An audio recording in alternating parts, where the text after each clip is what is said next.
Hello, hello, everyone, and welcome to the seventh session of Motley Heights. I'm ELH, the Game Master, and joining me are several amazing role players. We'll get to them in a moment. First, I just want to cover a few points of order. The first is, if this is your first time here, welcome, hello. We're playing the Fallout 2D20 role-playing system from Modiphius. And honestly, if you haven't already had the urge by watching the series and wanting to pick it up yourself, definitely would recommend it. What I would say is that tonight we're actually going to be running one of the first adventures I wrote for the system. So let's just say there's going to be probably a lot of modification I do to the adventure after the fact. But if you ever are aware of Claws of Crimson, just don't shout out spoilers to the players. That's all I ask. Otherwise, you can sort of gasp and enjoy it along with the players themselves.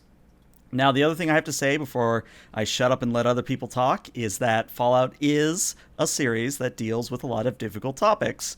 We are going to be Twitch safe, but there are going to be dark humor and disturbing themes during play, so viewer discretion is advised. I think that's all I really have to say off the top of the show, so why don't I shut up and let the players introduce themselves, starting with Mr. Wolf.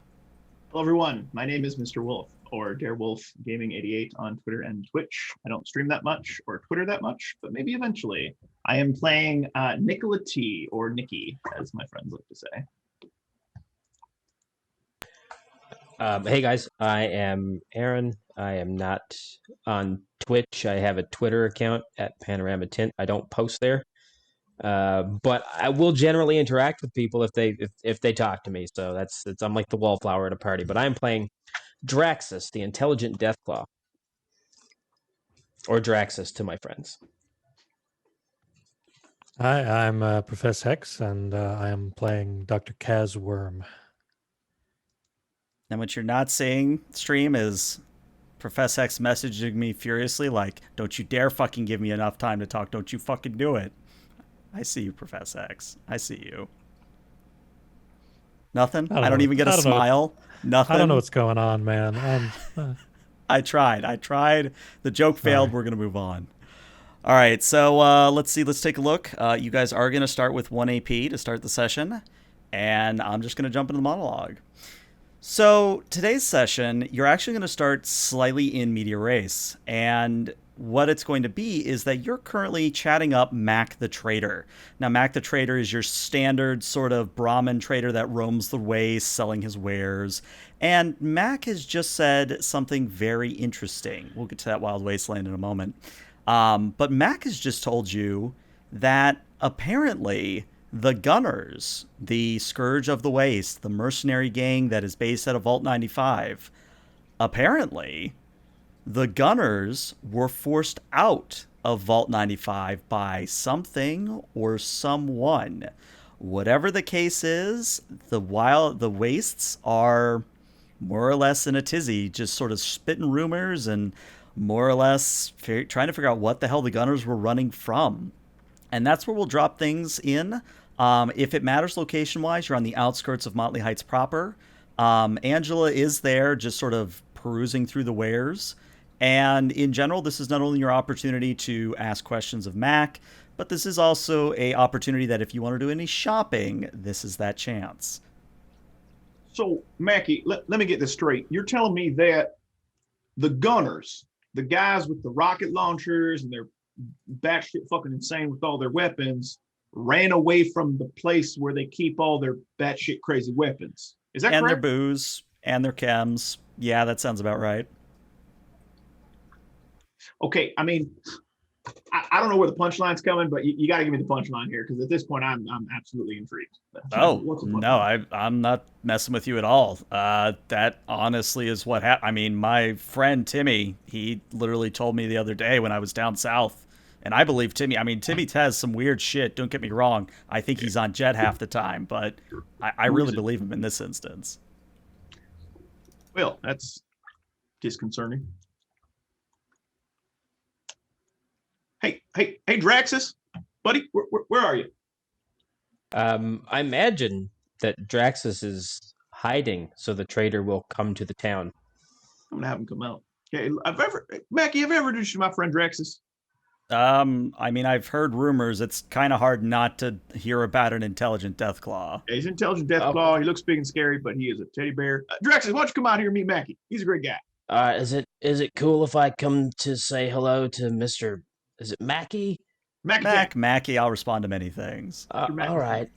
Yeah, Draxus will come on out. You know, Mac has to kind of calm his Brahmin because the Brahmin's instinct is to bolt and run away, but, you know, calms him down. And it's at that precise moment that Angela, and this is the Wild Wasteland, Angela loses her fucking mind. She gives one of those really, like, girlish, excited giggles and goes, oh my god! He has them! He fucking has them! And she holds up a mint condition, never been opened, perfectly preserved box of Girl Scout Thin Mint cookies. Yeah, he's got cookies. I mean, we've got a whole pile of sugar bombs in the diner. You don't understand. Like, you remember the crab meat pizza? You remember the crab meat pizza? Yeah, it was amazing. Uh-huh. Now imagine that, but now it's sex in your mouth as well. In the good way. God, why do I even bother with metaphors with you people? I mean, that was a stretch of the concept of a metaphor. I'm just saying. That was grotesque. Really? That's more of an anecdote. Yeah. More like an antidote. We know which way you swing. Angela just sighs and turns to Dr. Worm. What about you, Dr. Worm? I mean, what do you think? I mean, Thin Mints? Do you think it's worth popping off for buy these? What the hell are you talking about? The Thin Mints. And she shows you the green box. Sure, What surely. Is this some kind of drugs? How do you? You're old. You should know about Girl Scout cookies. Oh yeah, the little people in the skirts, and they sell confectionery bits and baked goods for like car washes or something. Are you all right, Doctor Worm? You seem a little bit down. Usually you're a lot more mean spirited, and I kind of miss that. Sorry, I've just been thinking about a lot of things, and medically, I don't recommend that to people. What, thinking? Yeah, I mean, too many thoughts. Maybe one a day. Let's not get crazy. Dr. Worm, how many thoughts are you having? Like 12. That's a lot more than one. Yeah. You want to share those thoughts? Yeah, do you want to talk about it? Nah, not really. Should you talk about it? I bet if you talked about it with your friends, you'd feel a lot better. Well, I'd have to make friends first, so... That's hurtful and unnecessary. Again, hurtful and unnecessary. There's the mean and malicious Dr. Worm that we've been looking for. That's good. I feel God bless you, sir. God bless you. At this point, as all that was going on, Angela has bought the Thin Mint cookies, and she's stashed them away in her pack, and she's digging through the packs on the Brahmin and goes, oh, hey, in news that should excite at least one of you, the parts we've been looking for the whole Morgana thing? Looks like he's got one here. He's got the heat emitting regulator we've been looking for. Mackie, how much for the regulator thing? And he kind of looks over the part that Angela's holding up. I'll give it to you for... How's 75 cap sound? Mackie. Like, I mean, here's what I love about you. You're direct and you're concise with your prices. However, sometimes I think you get your numbers mixed up. I think 75 is a bit too much. What about 57? Let's knock that down a little bit, and I think we'd be in a much better position. I think we'd establish a long-term relationship. Why don't you roll me a barter difficulty of 2? Yeah, I can do that. Also, one thing I would say is I don't know if any of you are using the new sheets, but one thing I would like you to do on the new sheets is at least put in your HP. It might have already done so, but just to make sure that you put that in at least, because then your health will sync across different maps, which will be very important for this session. Okay. All right, so let's see. 4 successes. That is indeed 4 Excellent. successes. So you're going to get back 2 AP for your troubles, so you should be at 3. And I think Mac kind of looks at you and nods along. He's like, you know what, Nicola T, you're right. I should give you a fair price. How does 50 sound? Well, Mac, you spoiled me, sir. You know what? I bet you I can convince Angela to give us one of them Nuka-Colas. It's cold. Don't even try it, buddy. All right, maybe not, but I'll sneak one to you later, buddy. And I'll give you I can still hear you. Yep. No, you can't. You're too busy with Annie. Don't worry about it. It's fine. And then I'll pay the man. All right. So, of course, deduct 50 caps from your salary. Your inventory. But this is also an opportunity that if you did want to buy any ammo, if you wanted to buy any sort of drug that could be on the table, if you wanted to buy any parts for the Morgana thing, we can go into that. But just whenever you're done, remember you still have the gunner thing to deal with. Can I buy energy ammo? Yes, you can. So the energy ammo is something you can buy, but it's going to depend on what specifically you're trying to buy, because last I remember, there are different types of energy ammunition. Me need the lasgun ammo. All right. So let me just scroll up here, and we'll see how much that's going to cost you. All right, let's see. Dr. Worm. All right, so you want something for, is it just the lasgun itself? Yes, I want lasgun ammo because I'm down to 8. And I use that gun. Looks like it says it uses fusion cells, which means a fusion cell is worth how much? Because I don't want to cheat you out of proper cost. Here we go. Fusion core. That can't be right. That has to be. Yeah, that's a typo. There's no fucking way it's that. I'm going to say that you can buy it in bulk if you buy more than 10. You can probably get, let's say, 2 for each bit of ammo you buy. 2 for each. So it's 2 caps per round. Correct. I think he can do better. All right, that's going to be another barter then. See, Mackie, we start off on such a high note, and then you bring me back down. And that's what I love about you, is that you entice the customer, then you try to fuck them up. Okay, but with that being said, I'm going to go ahead and you know what? I'm going to make an offer. I think it's going to be very fair. I'm going to buy 30 rounds. All right, 30 rounds. I'm going to buy in bulk, but I think you can sell them to me for a cap a piece. And let's see what he says. What's the difficulty on this? Barter 2. All right, let's spend one of those thingies.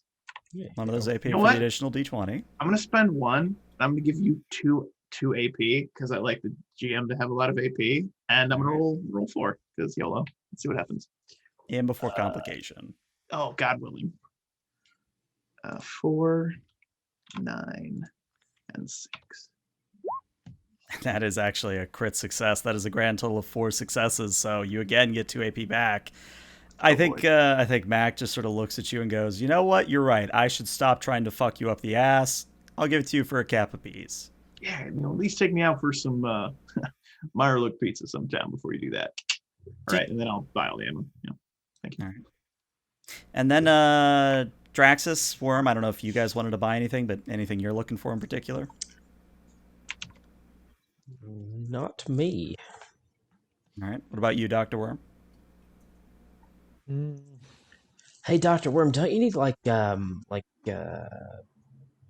ammo for that big old handgun that we found a little while ago? As a car 44. drives by in the background and we're just like, what the hell? What? That doesn't belong in this era.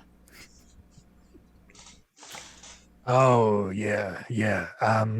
Can I get some big fuck off bullets? They're like, I don't know the caliber. It's like 40 something. It's like, yeah, it's in the 40s for sure. Yeah. I'm actually real good with guns. It's a 44 Magnum.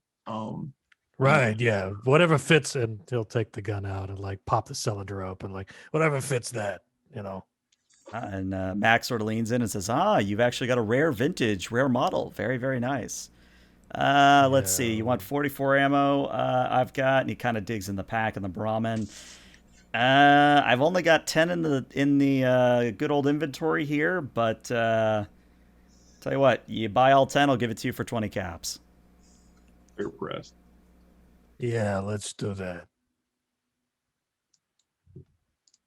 So, And then I don't know what your cap situation is overall, but something to consider is that if you are going to be buying towards the Morgana assembly, you are going to need to purchase rare materials, uncommon materials, and common materials. And in fact, I'll just show you the handout so it's a reminder. For the rare materials, they cost 5 each. For the uncommon, it's 3 each. For the common, it's 1 each. And that is non-negotiable. or is it? Nah, it's non-negotiable. I'm sorry. I hear what you're saying, but here's what I'm thinking. All right, roll barter. Difficulty 4. Oh, Barter, difficulty, go fuck yourself, Wolf. I mean, kind of, I yeah. think I have a skill for that. I think I have a skill. I put some ranks into it. Oh man. Right now, I think we should buy. I think we could probably find, if we focus some more time to scavenging some of the common stuff. Mhm. The rare material, can we still scavenge for that, or do we have to purchase it? I would say you have to at least purchase the rare. The uncommon, you can scavenge if you're lucky, but the rare, you definitely either have to more or less raid a vault that the gunners ran away from, or you have to raid something with good stuff in it. So here's what I'm thinking, guys, and just stop me if you've heard this one. Let's just buy all the rare materials with the remaining of caps, and then we're done on that. Unless anyone else has anything they want to buy. I don't need anything. Dr. Worm will inquire and say, Have you got one of those like ladies' dresses, with the floral patterns? Like a sundress? Yeah. It's a little stained, but yeah, I think I got one in here somewhere. Yeah, that's all I need. And Just that and the ammo. he kind of looks at you a little bit strange, but he knows he knows well enough not to question the customer, and he says, I mean, it's not that expensive. Just throw another cap in, and I'll give it to you for that. Yeah, no problem.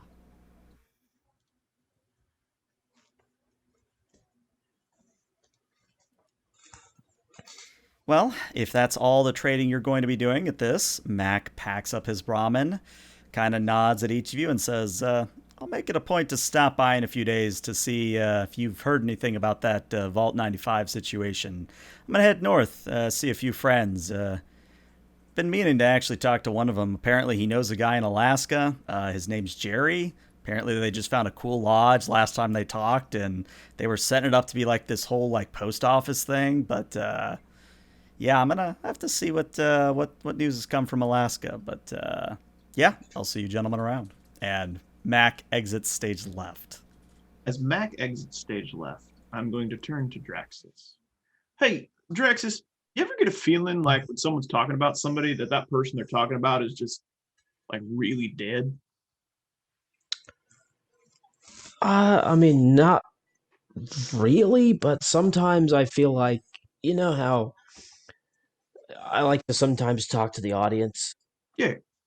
Well, I feel like sometimes people have like very small audiences. So I think this Jerry guy may just be this person's audience.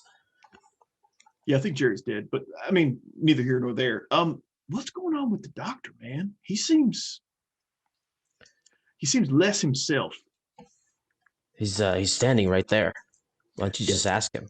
Yeah, no, but he said he's having thought. He's got like 12 thoughts right now. Yeah, I'm not really good. Well, actually, I am pretty good at talking to people. Let me. Can you back me up on this one? But let's see what's going on with him. Yeah, all right. Then I will just literally turn 6 inches to face Dr. Worm. And hey, doctor, I know you don't care for me very much, and I mean, if I was an honest man, which I am, you can be a little grating, but it seems like something's on your mind, and you just bought a lady's dress. This is a great way to start a conversation, by the way. Look, I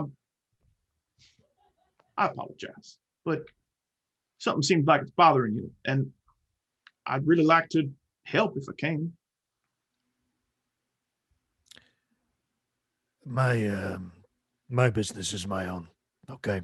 And I don't need to talk about it. I don't need you to ask about it. And that extends to Scaly over there too. Okay, I know you don't need to talk about it, but do you want to? I'm going to say this once. Don't ask again. Well, that's good enough for me. Glad you're feeling all right, Doctor. I'm gonna go look at the map and try to check out and see if we can find out where this vault is, because I want myself a bazooka, and then I will wander off. And then as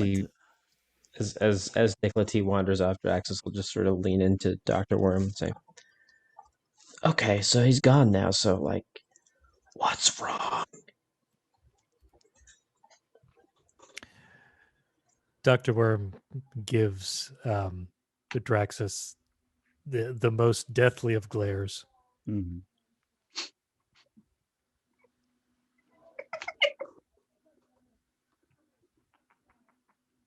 Don't you have somewhere to be?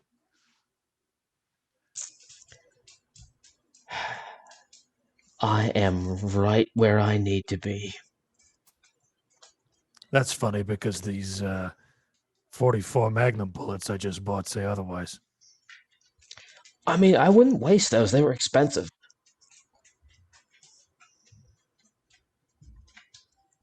And you've only got 10. I only need one.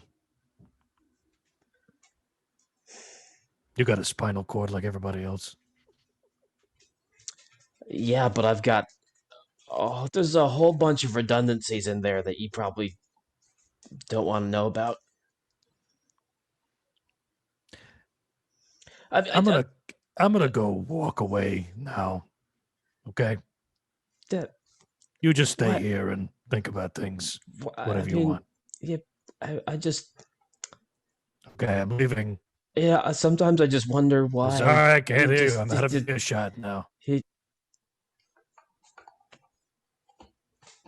I like you.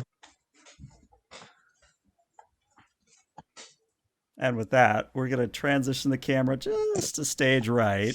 And I brought up the big map in Roll20. So again, you guys, you're going to want to zoom all the way out for this one.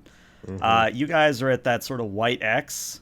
Actually, no, you're even farther up. You are way up here. We're up where it says Motley Heights. Yep. And Vault 95, if you ever wanted to go check it out, is all the fucking way down here.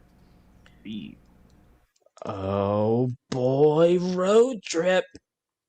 I mean, it's only 196 feet away, so like I feel like no, don't go by the scale on Roll20.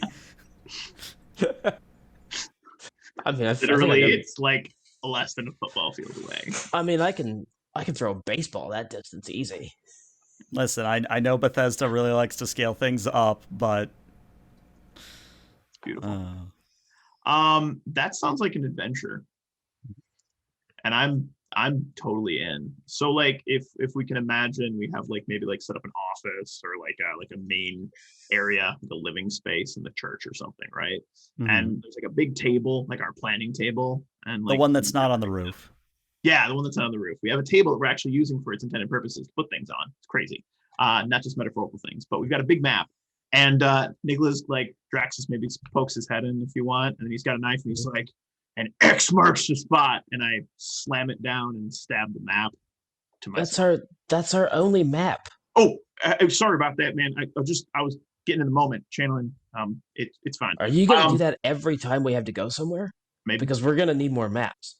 Well, no, I mean it's just a little cut right there, and well, there's the cut where we did that thing with the crazy robot lady, and well, there's the cut where we went over there, and yeah, I should stop stabbing the map. You're right. I mean, you could have like a cutting map, and then we could have a regular map.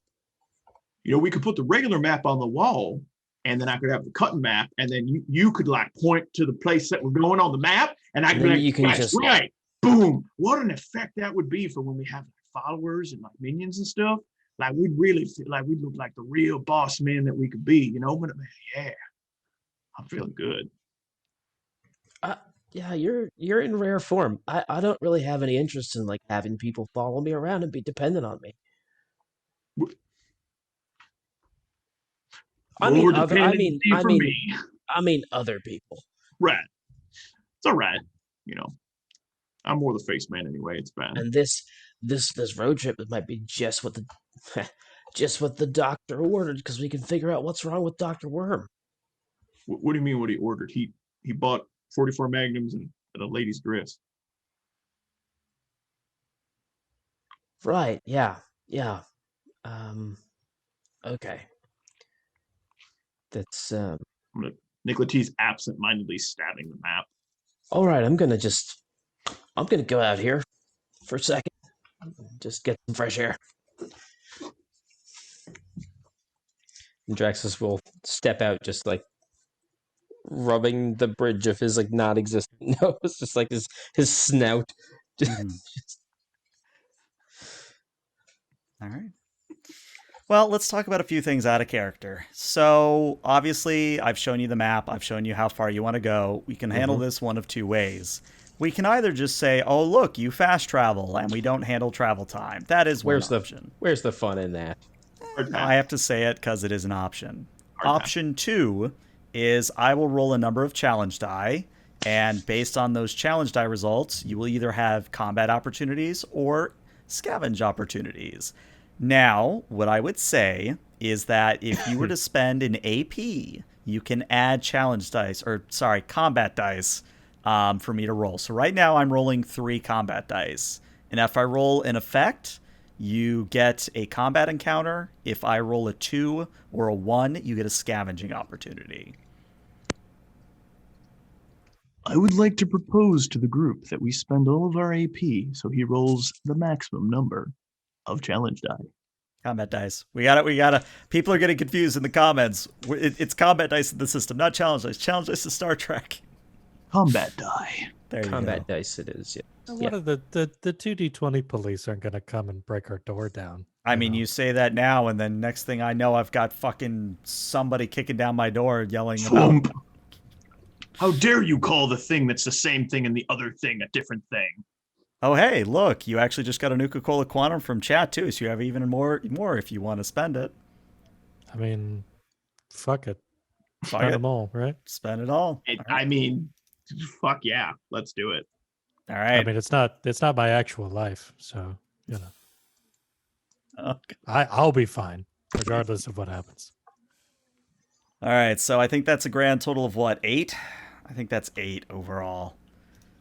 All right, well, that means you guys are going to get a combat encounter, and you will have 2 opportunities to scavenge. So, what that's going to mean is let's handle the scavenging first, because that may impact what you encounter. Can I spend luck to have you re-roll those 3 zeros? Unfortunately, no, because otherwise we'd be here for 6 days, and... And hear me out, what if we could do that?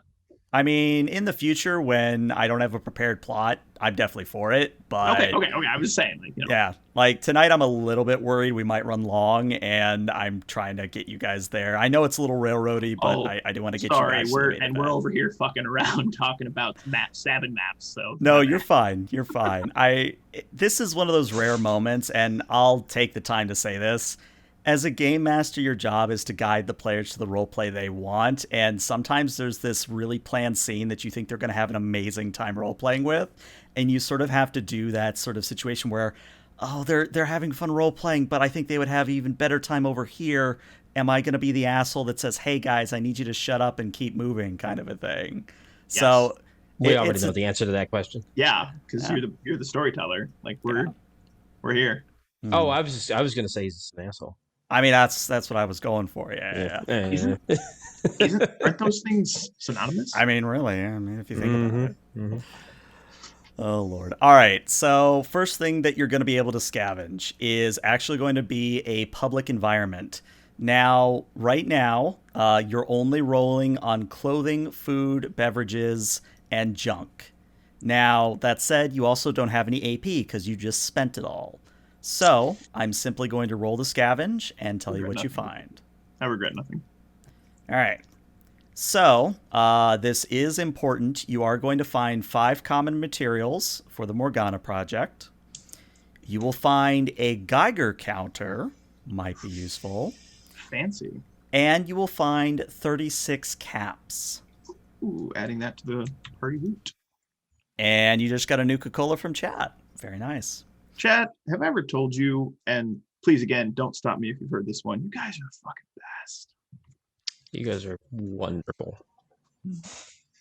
All right. Well, your combat encounter is actually going to be one I threw at the one shot.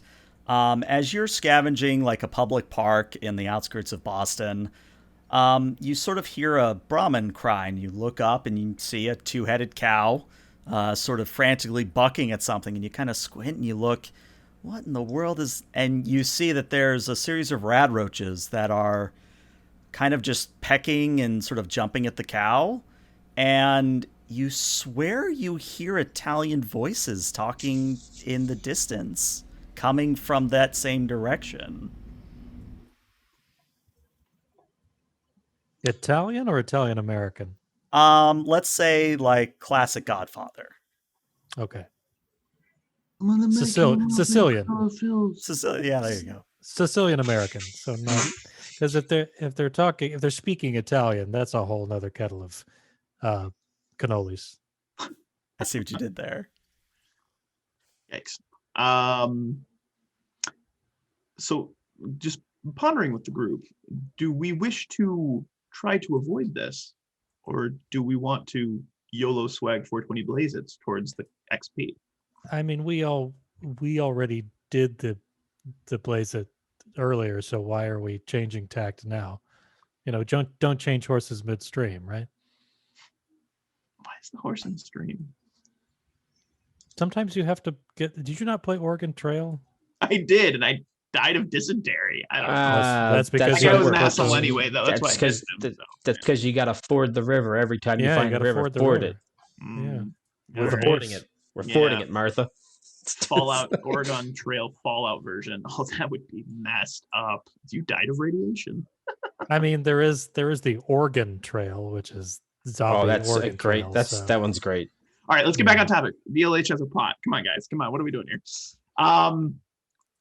Fuck it. Let's kill some rad roaches. Let's do it. I'm less concerned about the rad roaches and more concerned about the voices. I hear voices all the time. It's normal. Yeah! 10mm pistol. Let's go. All right, fair. So very, very simple combat encounter. There are 5 rad roaches. There's 1 Brahmin. You guys are going to go first before anyone else. And I believe, if I have the initiative order still in here, I believe, Nicola T., you are up first, followed by Dr. Worm. What a now, time. do you have the stats for Italians? I have for Italian rad roaches, yes. Okay, all right. I would like to roll my 2 combat dice. Okay. I would like to give you a AP to roll 3. Okay. And then I would like to hopefully roll well with my 10mm pistol. Let's see what happens. All right, so small guns, difficulty 2 to hit rad roaches. So, Yikes. So that is going to be a complication. But I will spend my luck to reroll that 20. All righty. Because that's no bueno. But that is actually 3 successes so far, so that's good. Okay. And then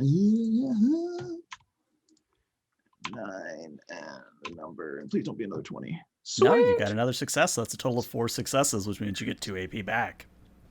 And I will shoot the closest rad roach. Bang bang. Right. You with spending the 2 ammo. 8. All right. So you take aim with your las gun and you fire out, and the rad roach vaporizes before your onslaught. And then everything stops. The rad roaches stop leaping at the cow. They all turn to look at their departed friend, now ashes on the ground, and one of them says, "Hey, they shot Marco! Why is he shooting Marco?" And you realize the voices are coming from the rad roaches. Marco had it coming. And then I'll continue to fire. Hey, what are you doing? We're walking here. I'm going to get so much shit for this, but I'm going to keep doing it. Just do it. Just do it. That's great. I think Dr. Worm's up next. Yeah, Dr. Worm is up next.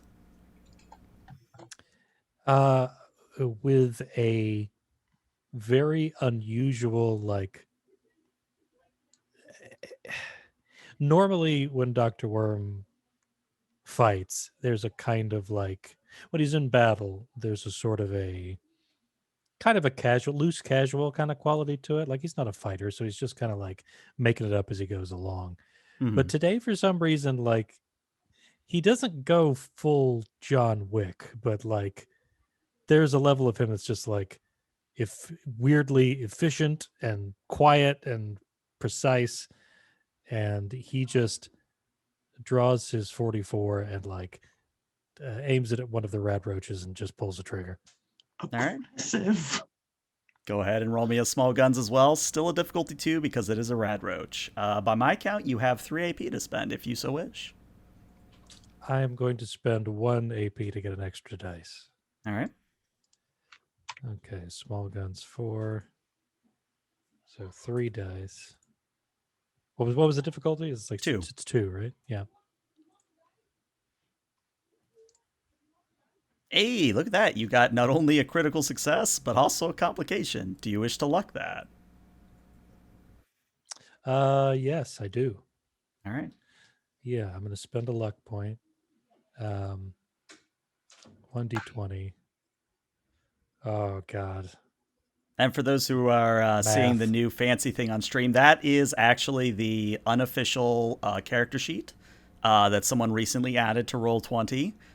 There are some things we still need changed on it, but in general, it's pretty good.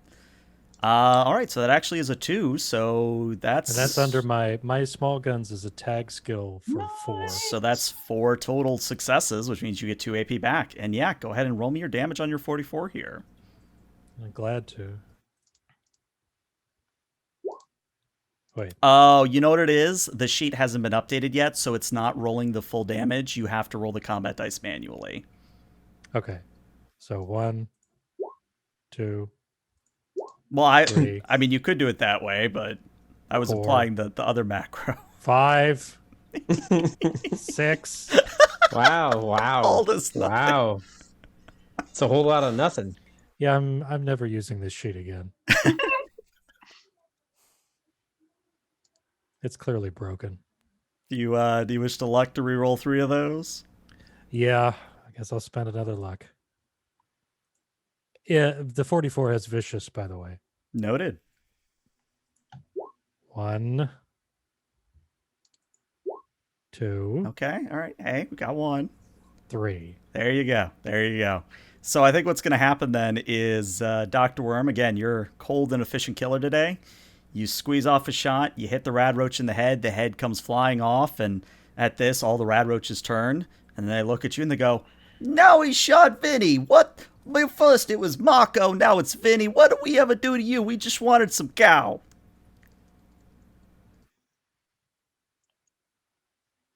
I mean, Dr. Worm doesn't say anything. He just levels the gun at the next roach. All right, well, Draxus, it's now your opportunity to flay some rad roaches if you so wish.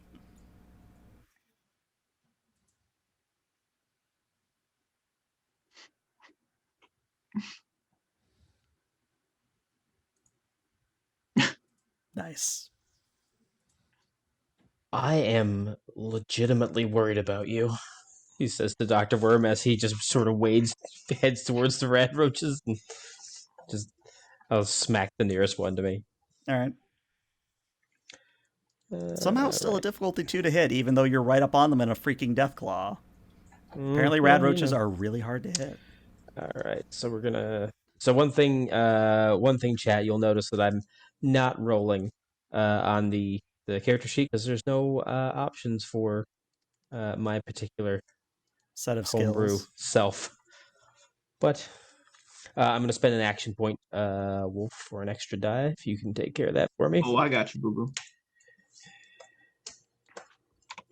Survey says, oh, that's wow. You guys are loving the complications tonight. I really am. That is 3 successes, though.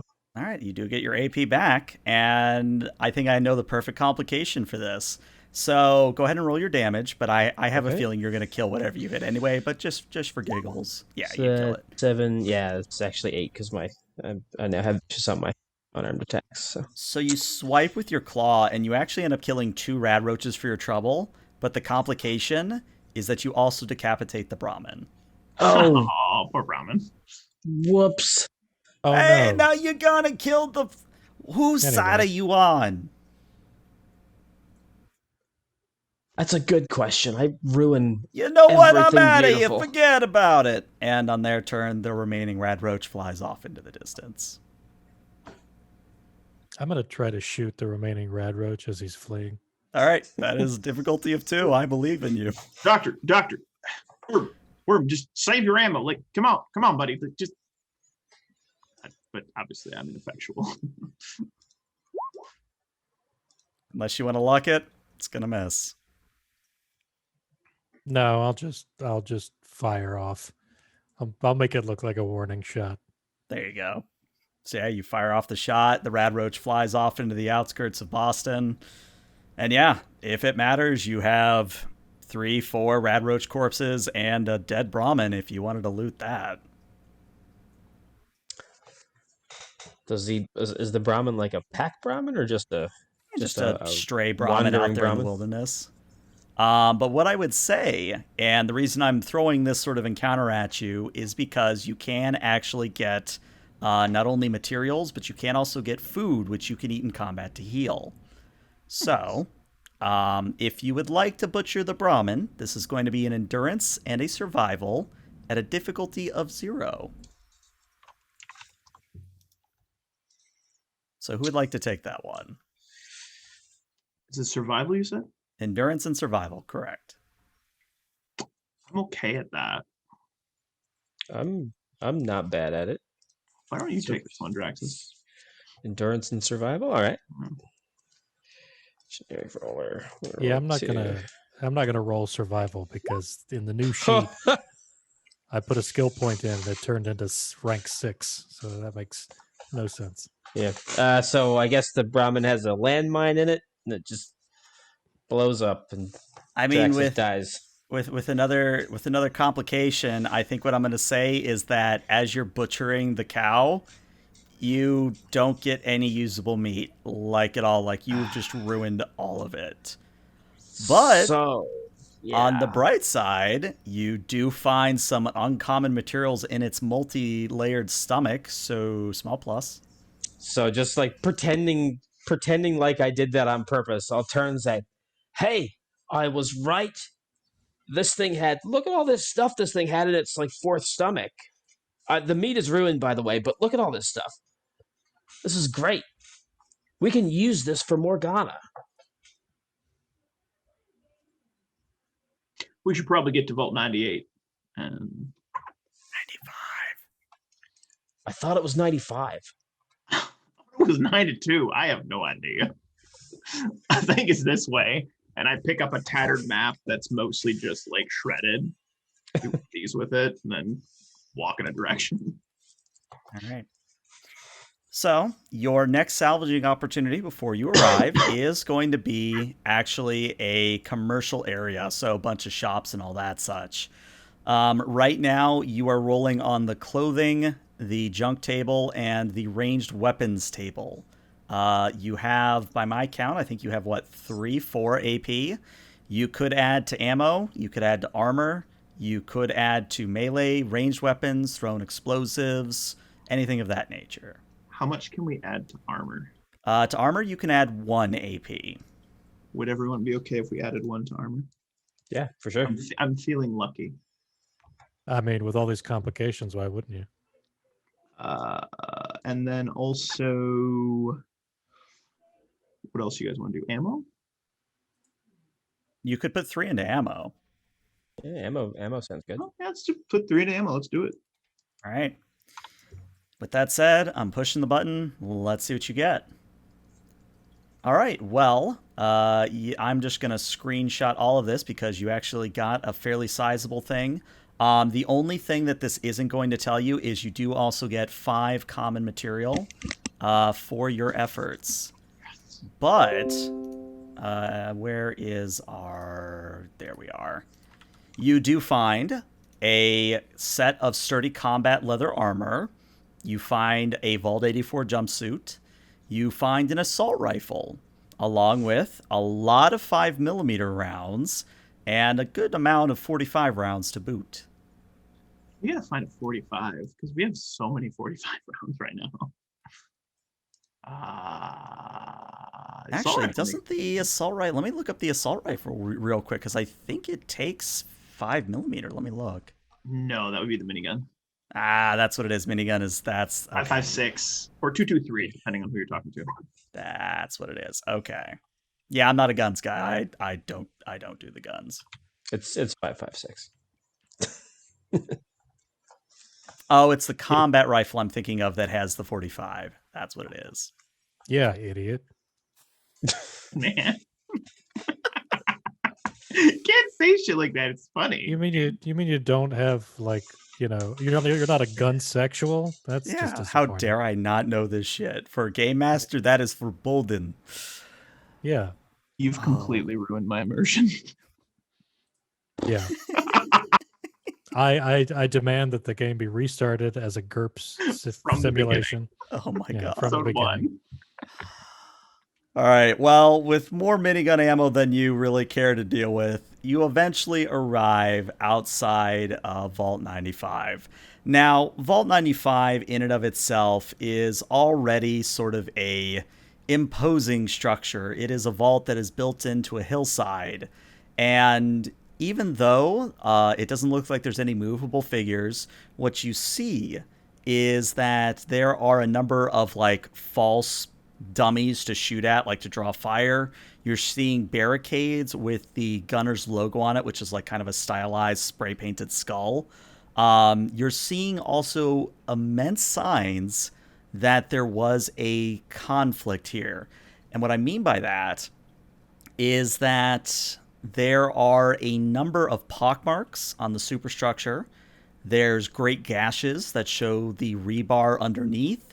The vault door itself is open to the elements, but between you and the vault door, there's what appears to be the remnants of a minefield, as in you kind of see these pockmarks in the soil, these small little craters, where supposedly, best you can tell, there probably were landmines at one point.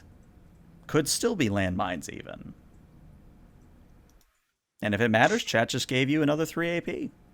God bless you, chat. You guys are you're the real MVPs. So obviously being combat trained, Nikki is going to be just kind of quiet, crouches a little lower, surveys the battlefield. And I don't know if I need to spend an AP to do this or what, but I want to I'm looking for, if there's a role involved, I'm looking for tracks, like signs of, was it one thing? Was it multiple things? Like, I'm just looking to be like, I'm making a survival check in D&D. Like, I want to know like who was here and what went down. And then like looking for directions of ammo shots. Like, were they firing at something large? Was it all concentrated? Was it like they were spraying at a horde of something? I'm looking for, any sort of info I can gather based on like the battlefield. I think that's a fair perception survival difficulty of 1. Sweet, nimbly pimbly. Let's do it. I'm going to give you an AP to roll 3. Because that's just my favorite thing to do. And my survival is that. So that is a 12. Oop, so 9. And this is a tag skill, 3, and complication.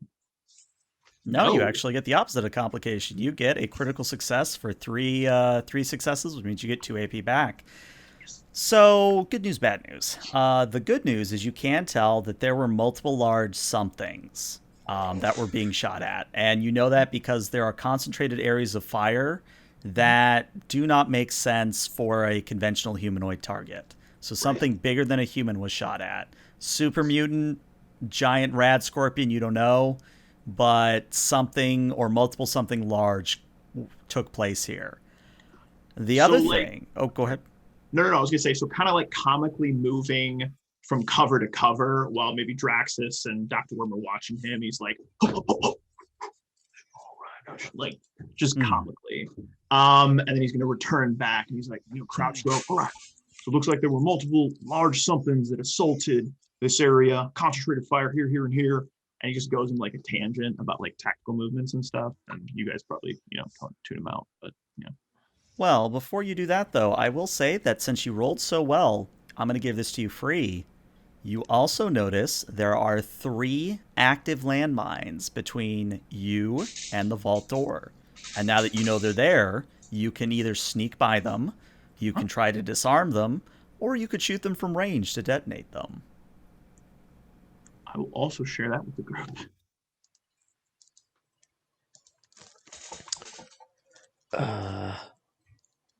Well, I'm no good at disarming landmines. I fell asleep during explosives class back in the bunker. I would argue, actually, Draxus, that you're excellent at disarming landmines, just not in the conventional sense. Are you implying that I should trigger them? I'm not implying anything. Right. Are you feeling better? I don't know what you're talking about. All right. Well, Nikki, why don't you just point out where the landmines are, and we just we'll just try to scoot around them, I mean, yeah, we could do that. And then he pulls his 10 millimeter and fires at one of them and tries to blow it up because he likes explosions. All right. That's going to be a small guns difficulty of 3. All right. I'm gonna spend an AP because YOLO. I'm gonna roll 3 dice. We got 9. We got a 6. And that is a tag skill. That is 3 successes. That is the 3 successes you need. So you fire off your 10 millimeter, hits one of the landmines, landmine detonates. There are now 2 remaining landmines. I love the smell of explosions in the afternoon. All right, the other 2 over there and there. And then he starts to walk towards the area. And assuming neither Dr. Worm nor Draxus actually messes with the other 2 landmines, they just kind of sit there. Yeah. But as you begin to approach... Oh, go ahead. Before the doctor follows, he's just standing there and he's looking at something in his palm and takes a minute and then just pockets whatever it is and then follows Nikki and Draxus after, a few seconds. I gotcha. I love where you're going with this. I think I know where you're going with this now, and I love every part of it. But back on to the major story. As you guys approach the vault door proper, you begin to hear the sounds of some great beast roaring. Could be a mutated bear, could be some form of a hellish deer. But in general, you're hearing the sounds of roaring. You're also hearing the sounds of people inside screaming and shooting back at this great beast, or so you can assume. It sounds like whatever happened here is still going on. Cool. So I say we get some front row seats and just see how this plays out. And pick off the loser or the winner. Yeah, because loser will already be dead. Draxus, you may not act like a tactician, but you got yourself some ideas there. Yes, sir.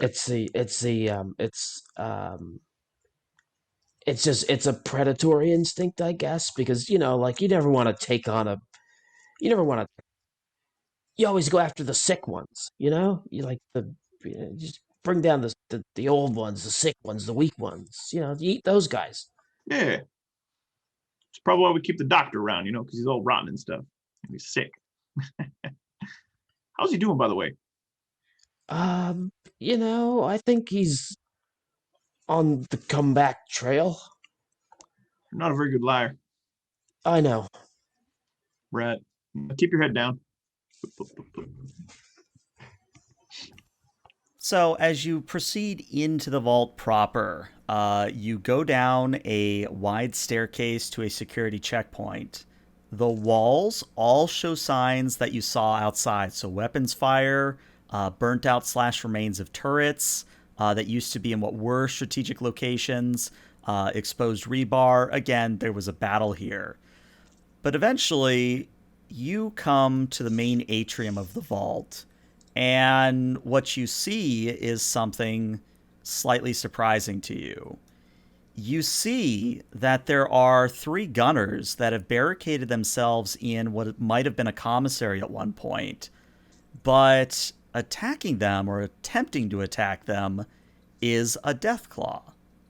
Now, the Deathclaw does have male horns, so they curve up rather than towards the goring charge. But as you're sort of looking at this, you see the gunners try to move out from the barricade and pop a shot off at the Deathclaw. The Deathclaw, you swear, is swearing under it's grunting and snarling and just trying to slash at where the gunners are, trying to get to them. But neither entity or neither group seems to have noticed you quite yet.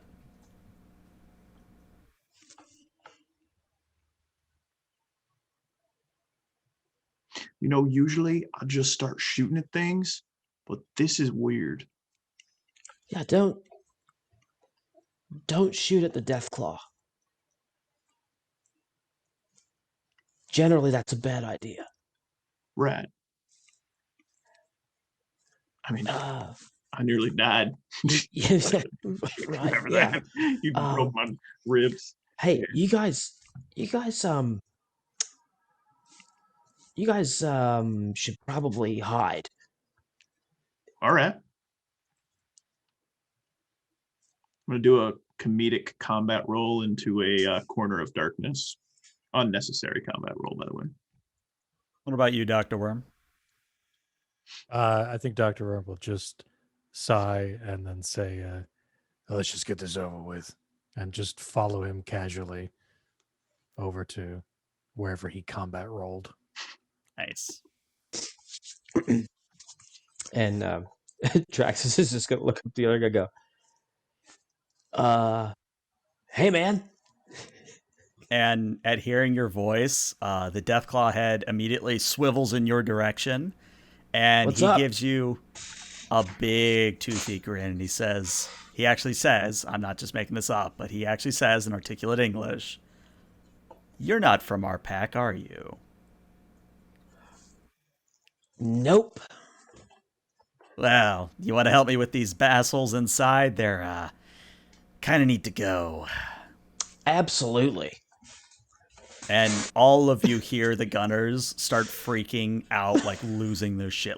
Oh god, there's 2 of them now! What did we do to deserve this? I don't know, man. I'm just gonna break into the booze now, and I mean, shit, if I'm gonna die by a Deathclaw, I'm gonna do it totally plastered. All right. Oh, hey. Dude, okay. First one. I'm Draxus. Oh, I'm Chiss. All right, yeah, good to meet you. I've got two little guys with me.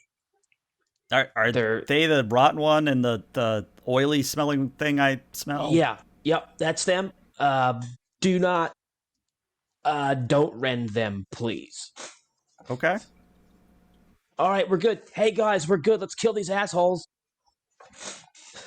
All right. So now we enter into an interesting form of combat. So, what this is going to mean is that all of you will actually know. Nicola T and Dr. Worm will get to go. Then it'll be the Gunners. Then it'll be Draxus. Then it'll be Chiss. And I know you guys probably can't see the turn order, but I've got it up. All right. So, Nicola T, you are up first in this combat. Sweet nimbly pimbly. I would like to take an aimed shot at one of the gunner's heads. Okay. And try to blow his brains out with my 10mm. All right, noted. Just so you know, as a reminder, aiming will make it a difficulty 2 to hit him. Aye, sir. And See what happens.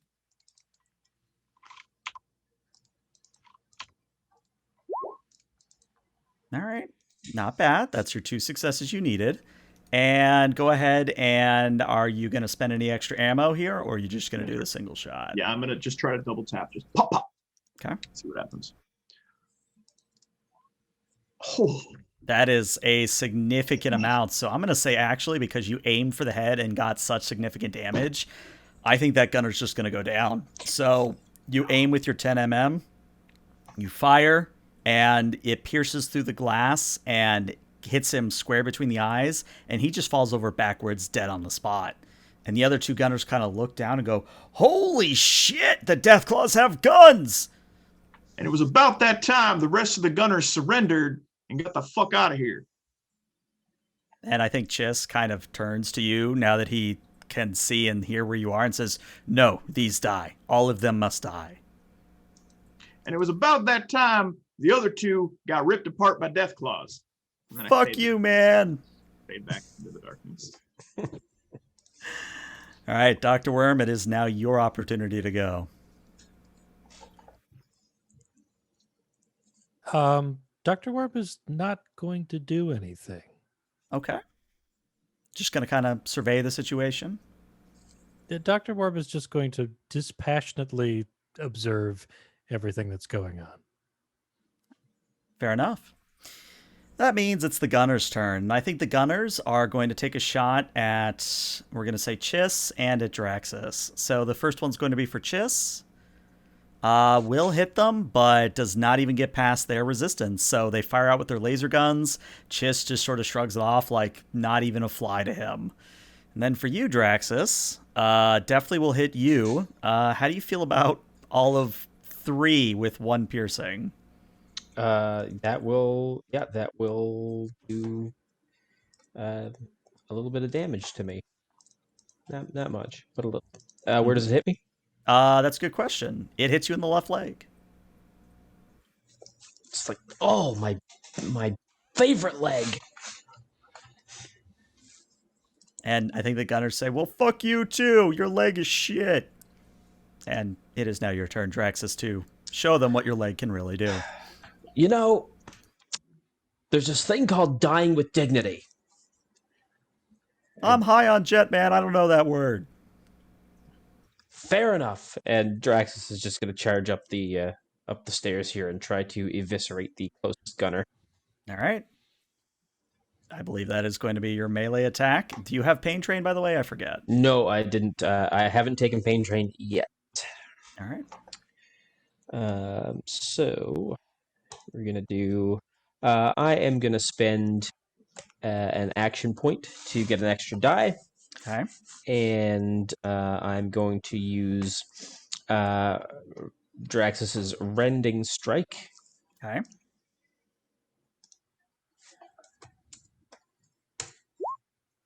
That's more than you need. And that's actually 4 successes. That is 2 more AP for your troubles. And so that means that we're gonna be rolling this many combat dice. So that's going to be 9 total damage. He's dead. Why don't you roll a hit location so you know how to flavor him dying? All right, you're going to kill him with his left arm. How do you kill him with his left arm? I just picture like he just comes running up, grabs his left arm, like takes 1 claw and just goes, and just like a pen knife opening the envelope, his arm just comes off, and then Draxus just starts hitting him with it. Stop hitting Fall yourself, out, everybody. Stop hitting Stop yourself. it. Can it Stop be hitting yourself. Kill Stop Bill it. style, like Kill Bill Volume 1, where like chopped off arms and just the blood goes. Mm-hmm. Has to happen. Has to happen. 1,000 psi. Mm-hmm. Yeah. All right, well, that gunner's dead. And I think Chiss kind of sees that and goes, "You know what? Draxus, you've inspired me." And he too runs up trying to get to the remaining gunner. And he too does the exact same thing. He rips off the right arm and beats the gunner to death with it. Now that's using your head and his arm. Hey, the joke's on this guy. And at that, you guys are no longer in combat. Silence has fallen over the vault.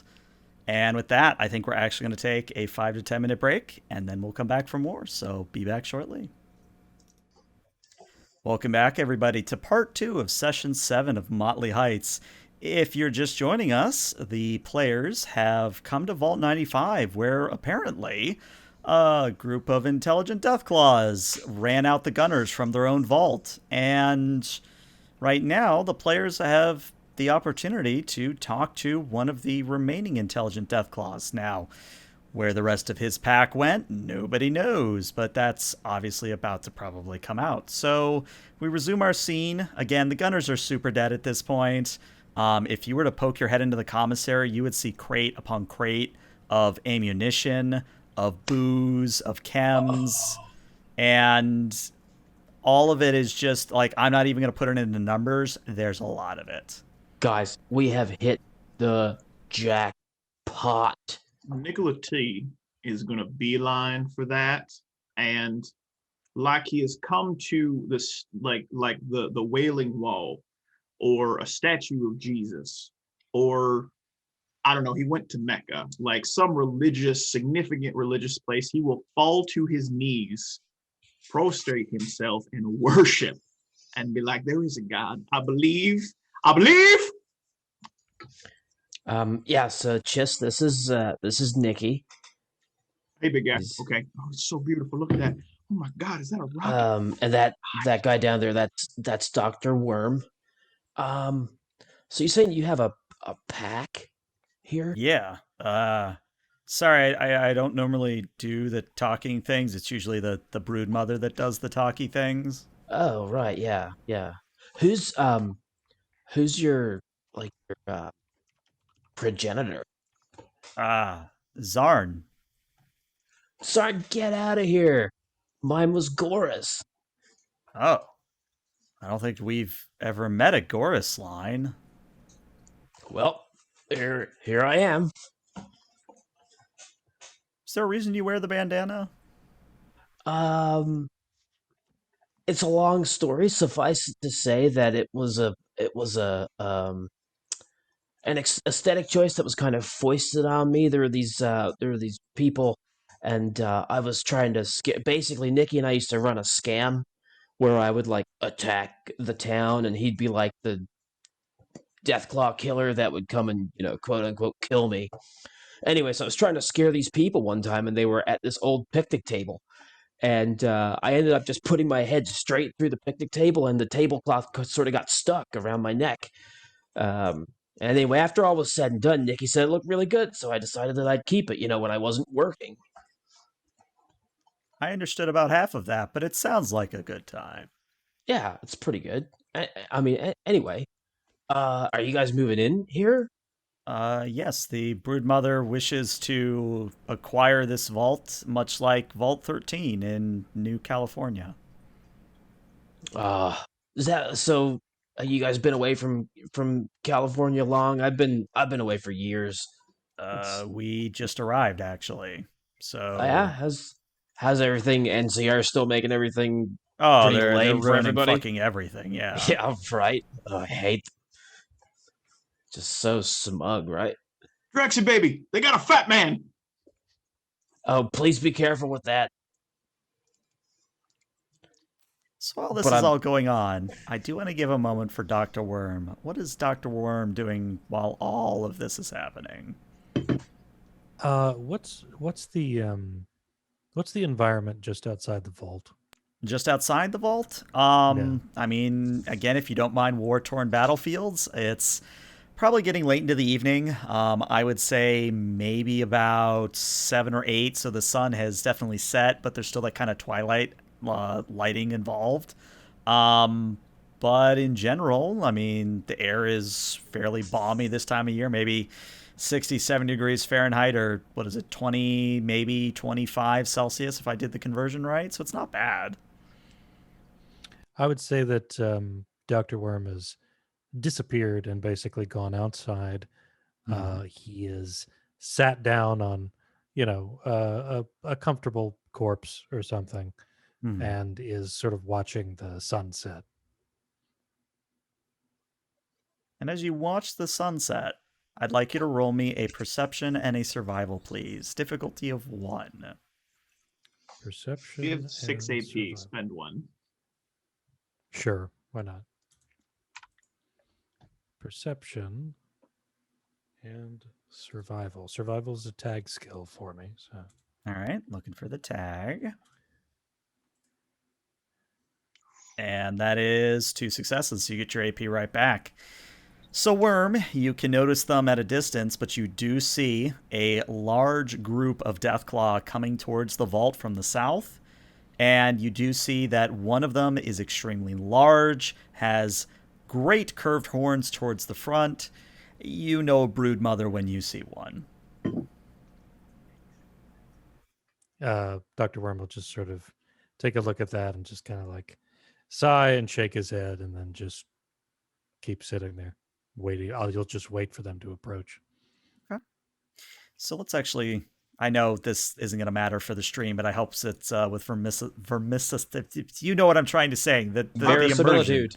That word, yes. So you're seated outside, you're watching the sunset, and the Deathclaw just very calmly approach you. They don't charge at you, they don't run at you, just very calmly sort of walk up to you. And the broodmother kind of looks down at you. And in sort of a gravelly yet still somehow feminine voice, kind of says, "You're not a In gunner." a Kathleen Turner voice. There you go. But yeah, they say, "You're not a gunner. Why are you here?" I'm just trying to enjoy my evening. You want company? I'm good, thanks. You're gonna want to talk to the people inside. And at this, she kind of turns to her packmates and sort of nods, and they filter in. But once they're out of earshot, I think the broodmother actually, it's going to be slightly comical, to at least the picture in my head, but she sits down next to you all the same. The And I Dr. Worm think doesn't say anything. He'll just keep staring off into the distance. Right, and I think the broodmother does much the same. So we're going to return inside to give them their moment. Draxus and Nicola T, you're now being approached by about 9 Deathclaw. None of them appear to be the broodmother. Well, I mean, hey, Hey, Chiss, who's this guy? He's Draxus. He's cool. So is little guy. crazy. Little guy's cool too. Oh. Everybody, don't mind me. Just worshiping beauty. Yeah. Also, I mean, I know you guys are going to move in here and everything, but there's a lot of ammunition back there that we could like really use for our place. Do you mind if we like help ourselves a little bit? And they all sort of like look at one another, and Chiss comes back and says, I mean, I don't think any of us have a problem with it, but the broodmother probably has to give the okay since we might need to trade and have things to trade, so... Right, yeah. I Oh, mean, we couldn't possibly carry all of this. I mean, maybe half of it. I mean, again, oh man, oh dude, look, they got high explosive rockets. Oh my God, Drax is gonna have a high explosive rocket. I want to blow something the fuck up. if you're good. Anyway, yeah, I'll ask the broodmother, but I mean, if you're interested in trading, I'm sure, because like I live just to the northeast of here, like just like maybe, a day or two walk. You guys, yeah, we can do a trading thing. So with the mention of the trading thing, Nicola T is going to like just stand up straight rigid, turn, walk back, and he's been very exuberant, just like playing with rounds, like juggling them and just being like a child. He's actually going to walk back over. Oh, a big guy with the horns. That's And he points chess. to the group. Oh, Chess. Forgive me. Where'd you say the broodmother was? Is she just outside? Because I'd like to talk to her because I think we might be able to help each other out. Yeah, she told the rest of us to come inside, yeah. What's her name? Her name is Srax. Rax? S-R-A-X. Srax. All right. Draxus, be good. I'll be right back. I'm gonna head outside. Yeah, okay, that's my line. And as we transition outside, as Oh, Draxus is now having a crisis of faith, please don't embarrass me in front of the broodmother. Oh Lord. I would say at this point, Dr. Worm, I would say it's just been 10, 15 minutes of silence, and I don't think the broodmother said or done anything. She's just sitting there.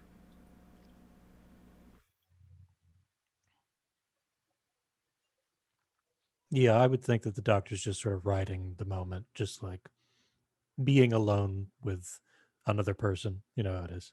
Yeah.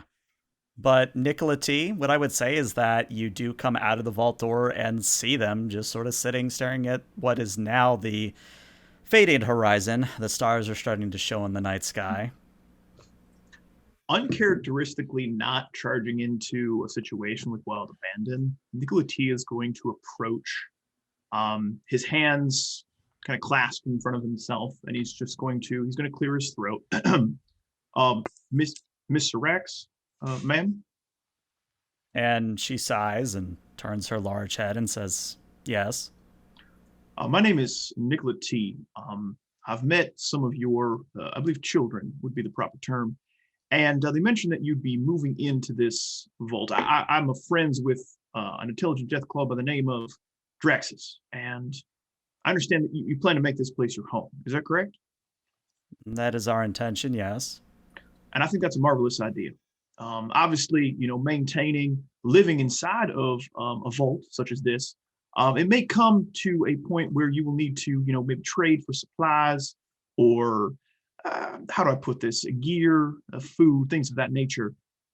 I believe that myself and my compatriots may be able to help you and you potentially help us. We could have a mutually beneficial relationship if you're willing to at least hear me out, man. So the broodmother turns to Dr. Worm at this point and sort of whispers, just give me a moment.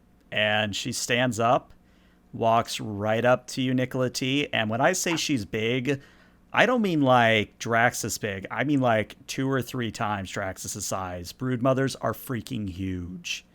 And you're like knee level on her almost. If that. And she sort of just looks down at you. Oh, sorry. Go ahead. Like a medium chungus. There you go. There you go. But yeah, she sort of just looks down at you and sort of snorts, and her, her breath sort of plays across your face, and she says, "Well, what do you have to offer then? What could you possibly have that would be worth trading for?" A face and my ability to communicate with people effectively and have them not run off screaming. Well, that is a very valuable skill. Tell me, where is this other place of yours? You said it was up north somewhere. Is that correct? Correct. We've begun a settlement roughly, 10 or 15 miles to the northeast. And what we lack is supplies, realistically, gear and things of which we could sell. An organization, a group of souls such as yourselves, I believe they could help us find such supplies that we could then, begin to sell and she and just trade very with others. carefully puts a very, very large claw on your lips and says, I understand where you're going with this. And I'm interested. But I'm having a moment. Can you go back inside and wait? Absolutely. And I appreciate your time. I meant no disrespect. If you can do anything for him, I would very much appreciate it. And I'll turn and I'll walk back inside. And the broodmother sighs, goes back to sitting beside Dr. Worm and says, sorry, I didn't know if you wanted to yell at him or not, but I'll have plenty of opportunity. So you want to just sit in silence or you want to talk about it?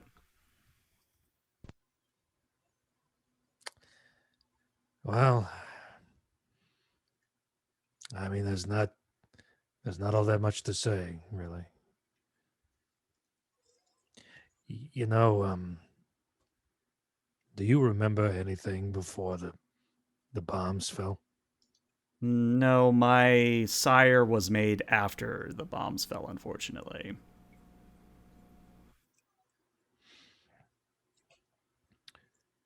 Life was, well, it was easy to think that it was simpler, but it wasn't. You know, nostalgia sort of has a way of coloring your memories, making them appear a little rosier than they actually were. But, you know, compared to this place, everything's just sort of a dry, brittle brown. Even those artificially rosy memories seem like treasure to you. Just for a little color, you know. What was her name? Deborah. Did she at least die without pain? No, she did not. Did you get revenge on the people who did it?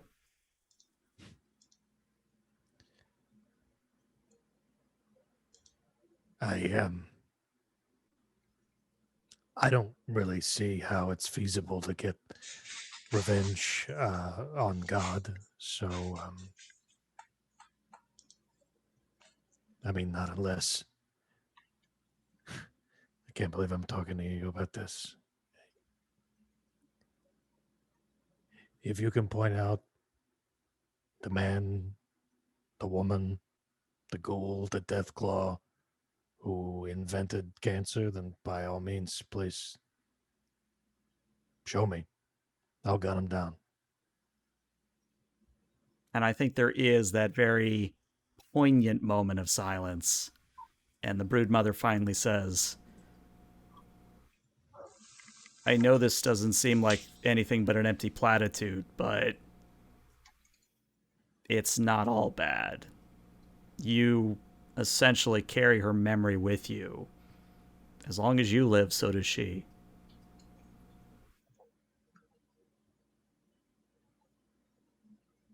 You know, it would be one thing if it's just the timing and it would be one thing if she just passed because of this whole thing, because of the bombs, because of the war. That's when people in their prime, they're supposed to die, right? That's those are flashpoints. Those are moments of true tragedy. But no, this was a good year before that happened. Everything was fine compared to now. Everything was normal, and I had to sit there and I had to watch. I had to watch the woman I love waste away in some beige hospital bed. We had all this technology, we had all of this stuff, and I had to watch it shrivel away into nothing. And then I had to live through this. And then I had to become what you're looking at. And now every goddamn day I have to look in the mirror and see the withered remains of my wife.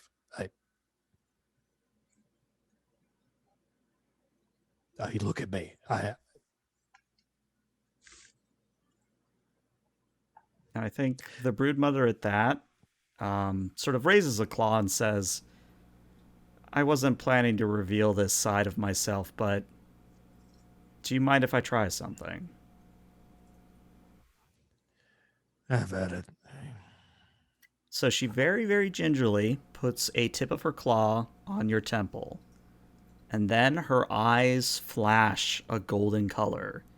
And out of character, she's a psyker. I know that's something we don't ever really see in the Fallout games except once, but she's a psyker.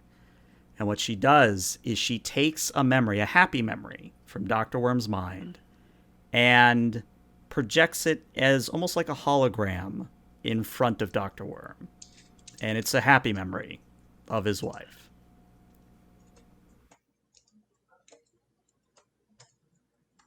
That's all I can do. I'm sorry. I don't have the power to bring them back, but I thought that might help. That's enough. That'll do. Thank you. And she very gingerly pats your shoulder and then leaves you to the memory. And the memory will stay there maybe about a minute or two before it fades away, but she'll now go inside to deal with Nicola T and Draxus. So yeah, Nicola T and Draxus. At this point, you're kind of shooting the shit with the other Deathclaw. You're it's almost a stark contrast from that last scene, but I love it all the same. But the Broodmother just comes in, and her presence is immediately known. Like, you can't miss her. And I think Srax just walks right up to Draxus. Again, Draxus, you are tiny compared to her. And she just kind of looks down, sniffs you once, and says, you're a Gorus kid. Yep. Mm. I'm, Drax. I see.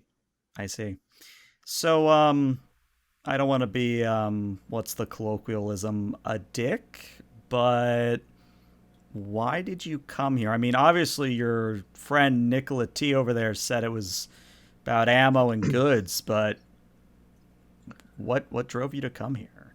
Oh, it was a trader, and he said the gunners had abandoned the vault, so we figured that we'd come and have a look and see what we could get. Just trying to get by like everyone else. That's understandable. I mean, we've done similar things, the pack and I, as we traveled across the wastes. Well, I guess unless the gunners want to make a run of this place, you are welcome to stay as long as you are peaceful and quiet about it. But, and at this, she kind of looks over at Nicola T. Are you any good at repairing things? Try.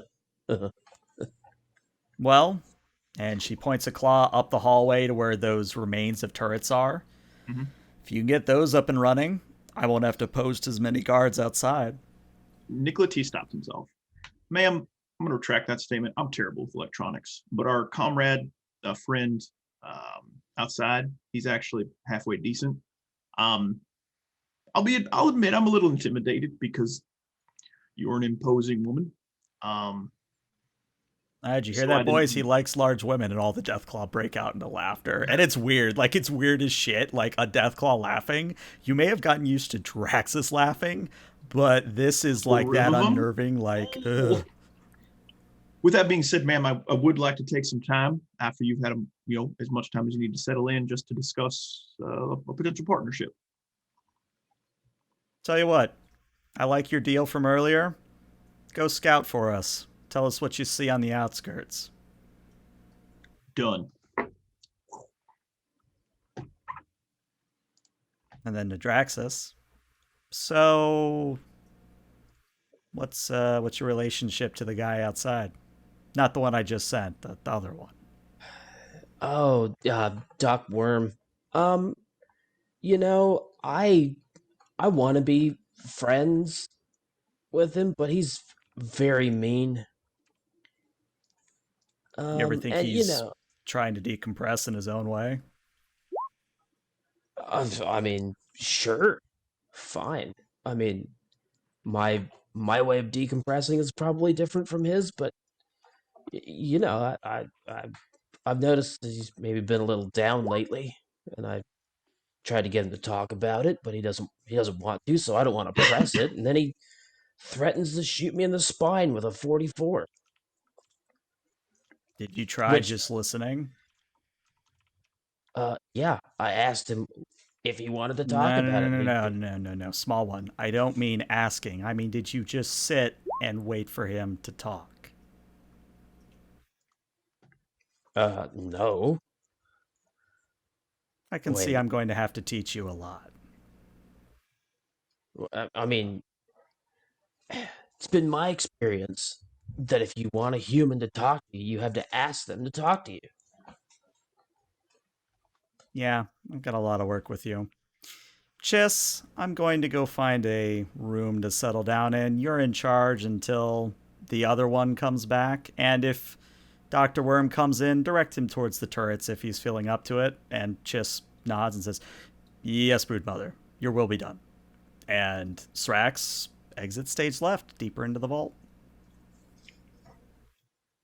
That's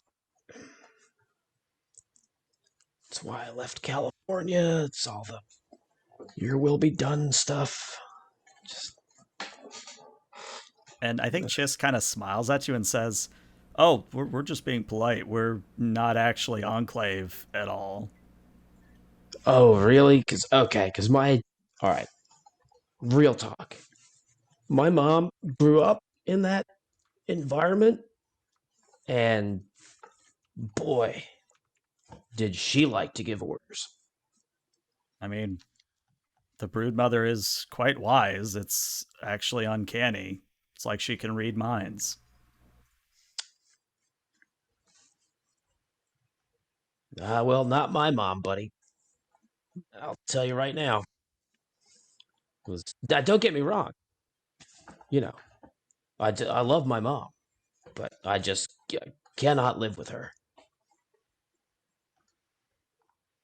And at this, we're going to transition outside to Nicola T. So Nicola T, at this point, you've stepped past the minefield. You're scouting around. You're looking around. When on the night wind coming from the north with those 2 successes. All right, how many successes did you get over? It looks like 3? 3, okay. With 3 successes, and that's what you would have needed was 3 successes to hear this, so no AP back. But what you hear is, I'm trying to think of a good comparison here. You know how if you're like close to an amphitheater when there's a concert going on, you can sort of hear the music and you can catch like snippets of it? Yeah, you can kind of get, snippets of conversation and whatnot. You're hearing that from a junkyard to the north. And you're getting snippets of what appears to, or what sounds like, some form of like a hype man, like trying to hype up a crowd. And I was thinking of doing a modulated voice, but I think the effect would be lost anyway. So it's coming over a loudspeaker, but in general, it's something along the lines of, and we will drive them out, take back what is ours, and on the next sunset, we will have all of our... And then that's about all you hear. So Nicola T, not being as stupid as he pretends to be, is going to mumble under his breath, oh, fucking hell. Just when we were making friends. And he's going to book it back towards Vault 99 to warn. I just love that the vault keeps changing numbers. It's the best. Yeah. He's gonna book it back to Vault 102, and we're just gonna make it happen. And once he arrives back at Vault 62, he is going to go into the room that of Vault 69 that the Broodmother's in, and this gag's old. I get where you're going. All right, cool. Yeah, he's gonna head back. He's gonna ask one of the Deathclaws. Not even say anything to Draxus, but just ask one of the Deathclaws. Excuse me, sir, ma'am, person. They yes. Where did the Broodmother go? I need to talk to her right away. She is resting. How angry would she be if I woke her up? If I was to tell her that there is a large crowd of angry, gun-wielding, crazy people that are coming to try and kill you all? I think we can make that exception. Very well, sir. Go. I'm going to ask him to accompany me and wake her up so that she doesn't claw my face off. Now, at this point, I do have to ask, would a worm come into the vault at this point? Yes. All right, so you would have heard all of that.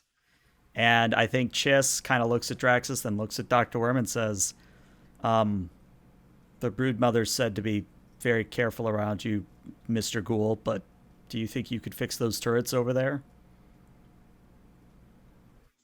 It's Dr. Ghoul, please. Sorry, I don't do the talking thing normally. Yeah, I can knock this out. Just give me a second. All right. So now we enter into an interesting sort of challenge for you all. So Dr. Worm, you would be rolling a intelligence and a repair here. but the difficulty is going to be dependent on how many resources you devote into this. So, for example, if you are just going to repair what is there, not add any materials that you yourself carry, it's a difficulty of 3. If you add one uncommon or 5 common materials, it's a difficulty of 2. If you double that, it's a difficulty of 1, and there is no way to get to a difficulty of 0. And what I would say is that you need to do a check for each of the turrets you wish to bring up, and there are 4 turrets potentially repairable. How many materials do we have? That's a good question. Hopefully someone's been keeping track. I, for one, am not the bookkeeper. Man, I hope Draxus has been. Don't look at me. I'm a Deathclaw. Nice. All right, Yikes. let me scroll back up in chat then and see how many you have. So I'll just assume we have 100 of each. That's literally the number I had in my head, so it must be correct. Hit the tilde key. Let's do some console commands and Yeah. get ourselves some parts. All right, so materials. you have 2 uncommon from the Brahmin, and it looks like 12 common materials at the moment. Okay, I want to bring at least 2 of these turrets up. Okay. So let me spend 1 of the uncommon, right? Okay.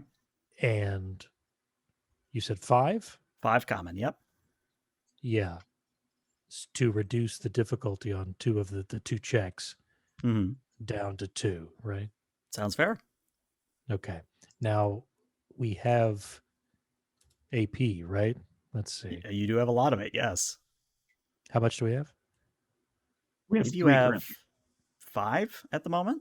Oh, did someone give us more AP? Oh, I might have misread. No, that was a hydrate redeem, which I will gladly do so. You have 3 at the moment. So what I want to do is spend 1 AP on each roll to have 3 dice. Right. That's smart. Sounds like a plan. So I'll do the first one. 3 dice. The difficulty is 2 now. And that is repair and intelligence. You got it. All right, well, that is 1 success on one of them. You could luck it. Yeah, I'm going to luck that. So I will do that again. 1 dice, difficulty 2. Motherfuck. Well, you only rerolled 1, so you could reroll the other die if you wanted to spend another luck. Yeah, fuck it. Still nothing. So I think, unfortunately, not only is the material consumed, but one of the turrets just does not want to be repaired. It's not coming back up. You said I could re-roll the other dice, right? Oh, sorry. I thought you did already. That's my bad. No. There. Okay, Now what I just said. Now he did. Now the Continue. failure is official. Continue. All right, so one of the turrets, unfortunately, resists your electrical charm. Does not want to be repaired at this point. Okay. I'm going to try that second roll then. All right, I believe. I dice. sense a critical success or 2.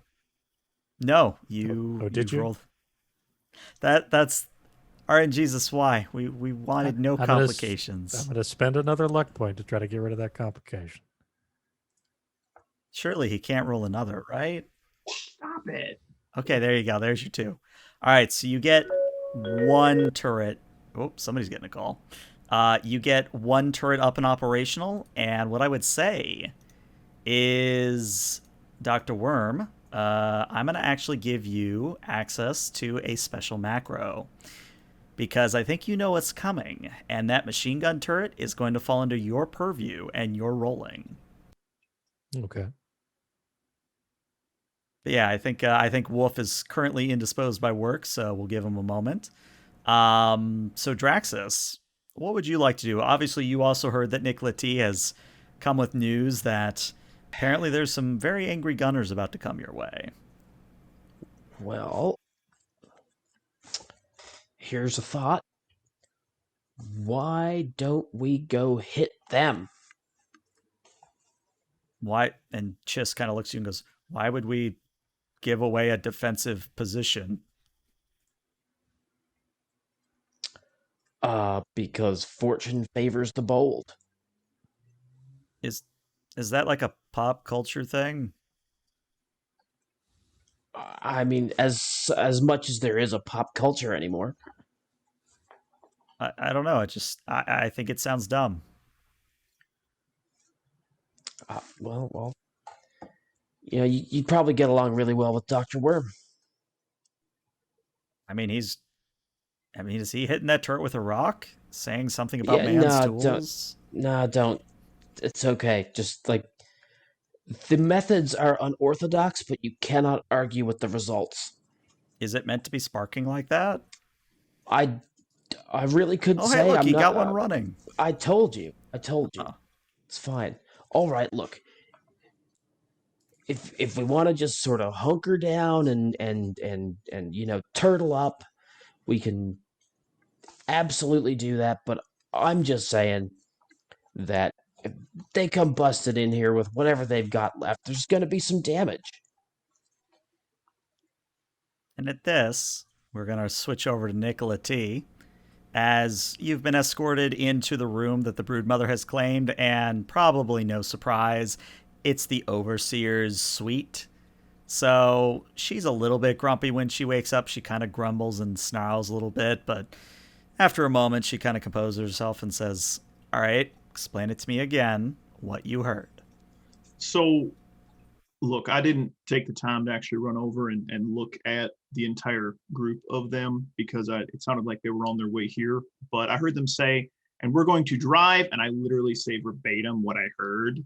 Mm-hmm. And I mean, not to be, assumptive here or anything, assume things. But the only people I could see being driven out of this location would be y'all.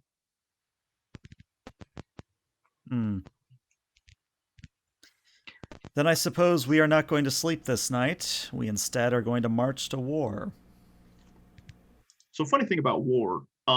If you tell me it never changes, I will kill you. I think that was a joke, mostly. I think it can change this time. I'm pretty sure I saw Batman in that room, and there were a couple of rounds of ammo. As I spend a luck point to have that be a thing. Don't spend a luck point. Instead, roll me an intelligence and a speech, please. Difficulty of 2.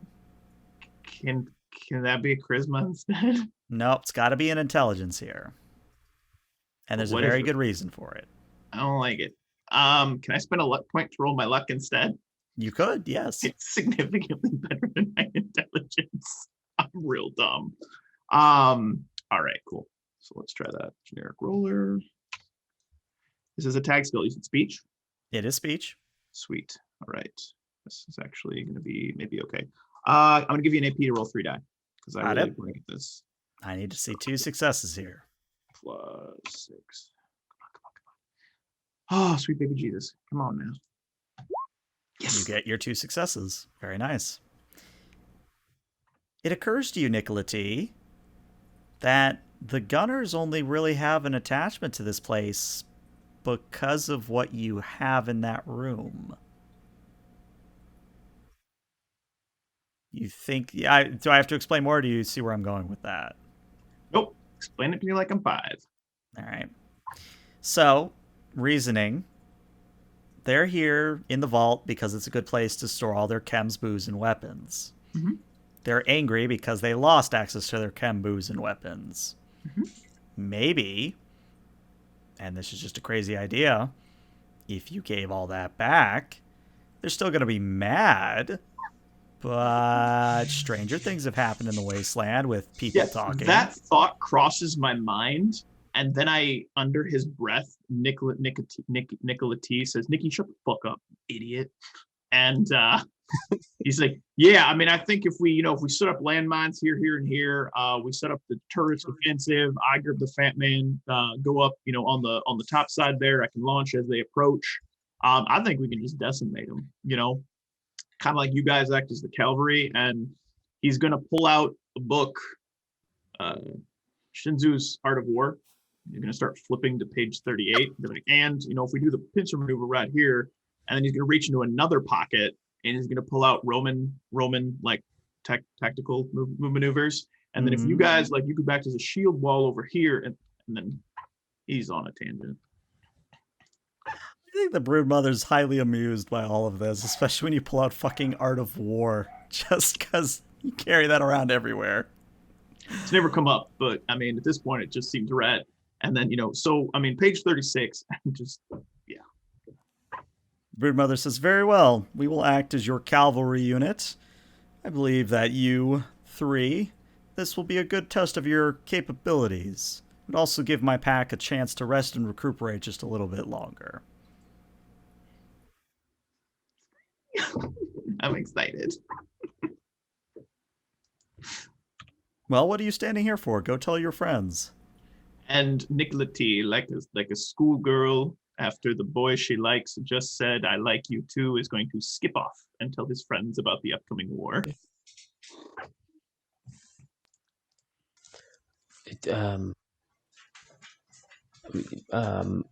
So what are we doing again? Going to war! And he runs up to the ammo room and starts like a Rambo montage of like arming himself up, 2 assault rifles, fat man strapped to his back, puts on the XO1 helmet, comes out. Well, there's not an XO1 helmet, but you can get away with the fat man. I already had one of those. Oh, that's right. It's in the party loot. Yeah. Finally puts that bad boy on. He's like, I've come here to kill gunners and kill gunners. Let's do it. Woo! He shoots off a couple rounds. I think the Deathclaw like, it's just him being an idiot. Oh, yeah. Yep. So what about you, Draxus and Worm? What are you all doing now that you've been told what's coming? Going to war. I'm gonna try to get one more turret functional. Okay. I'm gonna spend some more common materials. All right. We don't have any AP left, do we? No, unfortunately, I don't think you have any unless chat gives you something. I think you're completely out. Chat.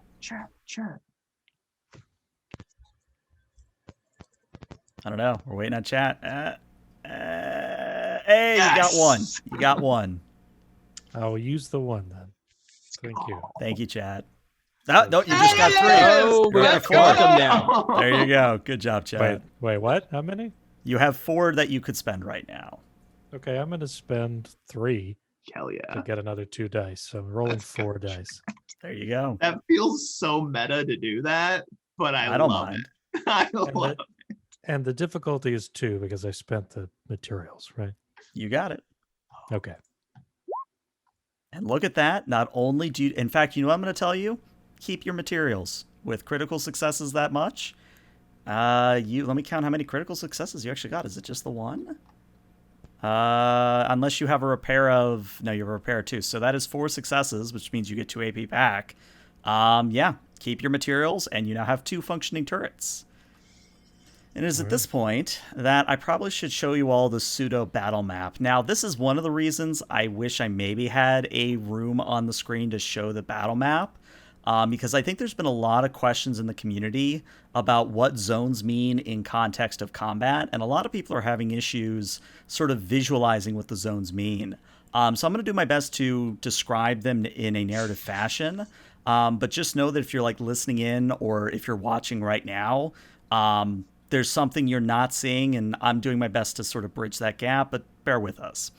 So, to sort of paint the picture here, the outside of the vault is split up into 4 zones. The first zone is going to be everything in front of the door, and that is that green box. Another zone is going to be the top of the vault, as in everything, going up the gangplanks, going up the ladders, like literally on top of the retaining wall of the vault. That's another zone. Hostile zone number 1 is to the west, and it is everything from the west onwards. Hostile zone number 3 is everything to the south, the north, and the east of the vault. So you're kind of almost like at a baseball diamond almost coming out from the vault. That's what the purple square is meant to represent. Now, between adjacent zones, so for example, the top of the vault and the westerly approach, that's medium range. Everything from the front of the vault out into the baseball diamond, that's medium range. But from the top of the vault out into that baseball diamond would be long range. So you see where I'm going with this? Is it's however many squares you have to go is how many zones you have to traverse. So any questions before I go on another tangent here? I'm good. All right. So what this is going to be is this is going to be a form of mass combat. Now, I could literally have every single NPC on the screen, but I think what matters here is not so much me rolling a bunch of dice as it is just sort of providing a means for you all to show off your stuff. So what I'm going to do is I'm actually going to throw 2 turrets onto the map here. And Dr. Worm, where would you like to place them? So what direction do we have an idea of where the gunners are coming? You would think they primarily are going to come from the purple square from the north, but the red square is an opportunity that they could come sort of circling around the vault and coming around the backside. Well, in that case, I think there should be one in the red and one in the purple.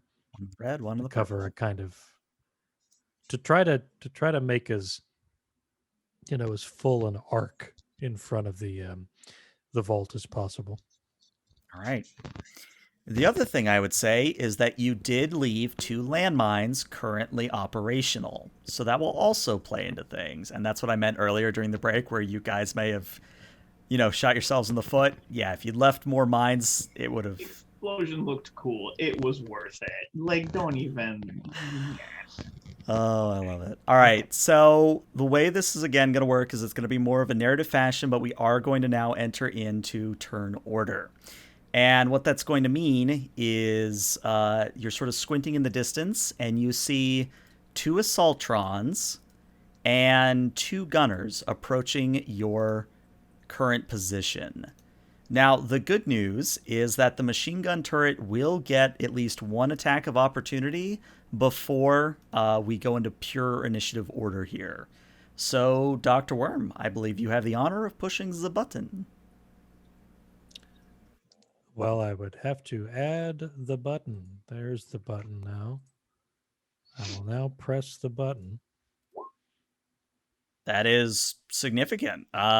Which target did you want to aim for? I think the assaultrons are probably more dangerous at this point. All right. And you could spend 3... Well, you could roll 3 more combat dice if you so wish to bump up the damage even further. What is that going to cost? It's a turret, so we don't care about ammo. Great. And I will roll 3 combat dice. Excuse me, I mean challenge dice. See what you did there. All right, so that is a grand total of 7, which once you take a Assaultron's armor into account, let me just double check here. I believe that actually is going to be an injury, which could be significant. No, it has a DR of 3, so that's only doing 4 damage. So if you somehow got 1 more, you would do an injury to it.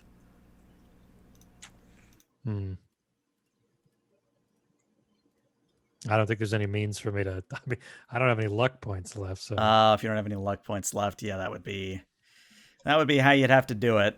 All right, well, in that case, do you want red dot or blue dot, Assaultron? Fuck blue. Fuck blue? All right. So blue is going to take a shot to the torso, is going to just keep on trucking, unfortunately.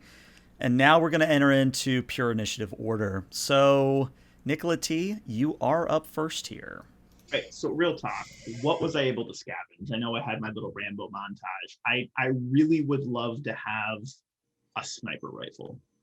I tell you what, I will give you a choice. You can either have a fat man and 1 mini nuke, or you can have the equivalent of a sniper rifle and 5 shots. I'm going to go with the sniper rifle and 5 shots. Is there a sniper rifle?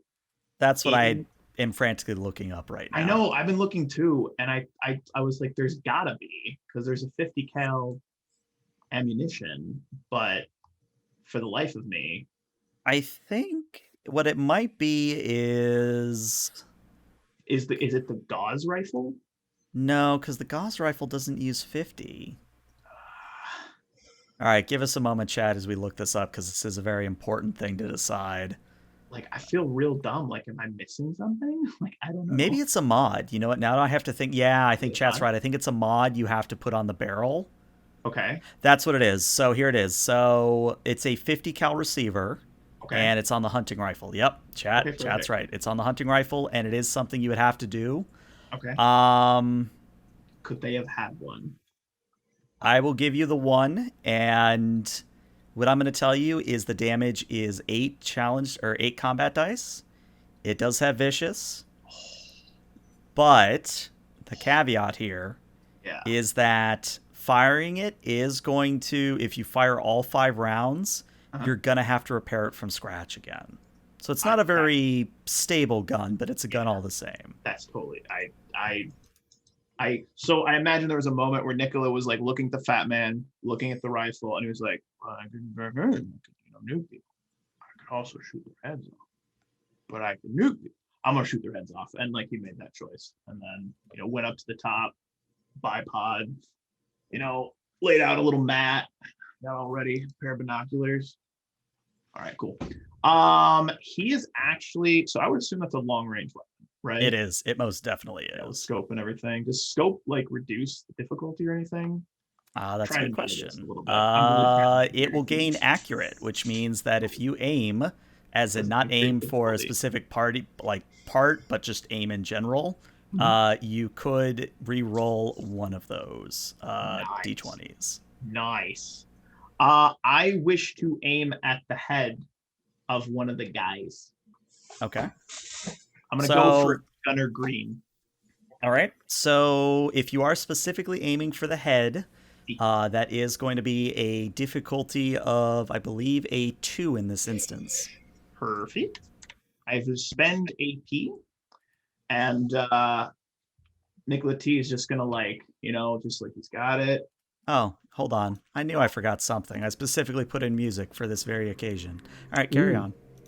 Lets out that one quick breath and just gentle squeeze. Kablam! And we'll see what happens.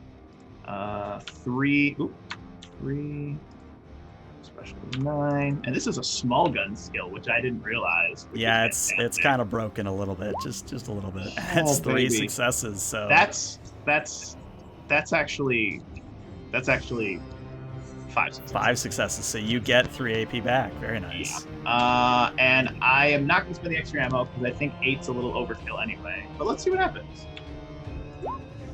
Does 8 damage to the head? It will be an injury to the head, but it will not kill him. I would like to spend a luck point to reroll some of those combat dice. All right, you can reroll up to 3. Now that is sufficient enough that I think what happens, there's a loud crack that even those in the vault hear. And Gunner Green Dot, he had a head. Now there's nothing. It is as if somebody had shot a watermelon. There is gore, brain, and every other form of viscera as the green drops to the ground like a limp ragdoll. Nicola's just going to be like, 1. Get second ready. Yeah. All right, Dr. Worm, it is now your turn. All of my weapons are close range, so... What I would say is you could use your turn to have the turret fire instead. Well then, yeah, absolutely I'm going to do that. All right. Do you want to spend any AP before you push the button? Yes. All right. How much you want to spend? How much do we have again? You have 5 at the moment. 5 right now. I'm going to spend 3. It's 3? All right. So that'll mean every single dice that comes up on the macro is what you roll. All right, well, you get your 2 successes that you need. Which target were you aiming for? I'm going to continue plugging away at blue assault Blue dot? drone. All right. And actually, now that I remember that the B stands for burst, I think that is enough that if you were to roll me one more effect with an increased fire rate, that would be enough to down them. Okay. How do I do that? Just roll me one more combat dice, or you could reroll Oh, up just to one 3. more combat. Yeah, all right. Yeah. Well, I don't have any luck, so Yeah, whatever you roll, you would have to be stuck with. But if you get me at least one more effect, you kill the blue dot easily. It's burst, so you get to roll your damage again, I believe. Is that how burst works? No, burst is like, actually, let me look this up because I want to make sure I'm doing this right. Am I getting burst confused with spread? Let me just double check. Me no. Yeah, that's what it is. So actually, what that means is burst isn't going to kill them, but it's going to spread the damage to red dot. So red dot's actually taken the same damage as blue dot will. Nice. okay. So how many dice should I reroll? Well, you're not re-rolling. It's a fire rate of 3, so you just add 3 more combat dice. 3 combat dice. All right, so that's another 7 with several more effects. So, yeah, the machine gun turret sprays across the assaultrons, pinging off of their bodies, and in general, you're starting to see them spark and lock up a little bit. However, it is now both of the assaultrons' turns, and they are adept at long range. So their sort of eyeballs, or that little like laser emitter in their head, begins to glow with a baleful red light as they both look towards Nicola T and lance out with laser energy. And I'm going to give each of them an AP. I'm going to give them each an AP. So the first one, cover, right? you do have cover, so that will play into the damage you take. All right, hold on. That's 9, 10, 11, 12. You have 2 from cover, so you're taking 10 damage to your right arm. What are my options here? Well, as I turn down the music because that one's far too loud. What I would say is that you are going to take an injury here to your arm, and your arm is considered broken, meaning you can't perform any actions using that arm until someone performs first aid on you. So I don't know if I can spend a luck point to do this, but I would like to spend a luck point that as the shots ring out, I had lifted my arm up to scratch my face, and it just scorches where my arm was, but I take no damage. I think that's a little much for a luck. Like, I want to give you 2. I don't want to blow off my arm. Well, it's not going to blow off your arm. It's just going to be broken, I think is what it is. Yeah, we're not playing Cyberpunk. So I think what it is doesn't the cover allow you to roll a combat dice? It can. Certain types of cover are dynamic. If it was dynamic cover, you'd roll combat dice equal to the rating, and it would reduce by that. But this is static cover, so it just reduces a flat 2. Okay. And I reduced my by my energy resistance from my own stuff as well. Correct. Correct. So I would only be taking 7. Yes, which is still enough that it's going to render the arm unusable. But as Chad has pointed out, I will allow you to use a luck for me to re-roll the hit location. I don't know. I feel like that hits me in the head, I might be dead. You know what? Yeah, I'm gonna spend a luck re-roll the hit location. I'm hoping for a leg. You get a leg. Oh, I can live with that. I was like, my legs were like doing one of the like la la la la kind of things, and, right? And they just like blow off half my calf or something. Like, God, what I would say is that your leg is you couldn't walk on it right now. It's kind of what happened to Worm in the one shot where he got shot in the knee, kind of a thing. So it was a good thing you're already prone. But yeah, that is 1 Assaultron. Assaultron 2 comes up to bat. Oh my lord. For fuck's sake, man. Oh my lord. This is hold on, I need to process that. That is 11, 12. This is how it ends. 13, 14, 15, 16. Reduced by 2 from cover. How much health do you have? Enough that I'm still alive, but significantly mangled. Okay. Let me roll the hit location. It's going to be your torso. So I sprung And up on my back, and it just blasts me. I sprung up from the pain. I was like, "Oh God, my leg!" And then it just takes me in the Gut stomach. shot. so I think this is actually 16, interesting. right? Yeah, it's 16 minus 2, so it's 14, then minus your torso armor.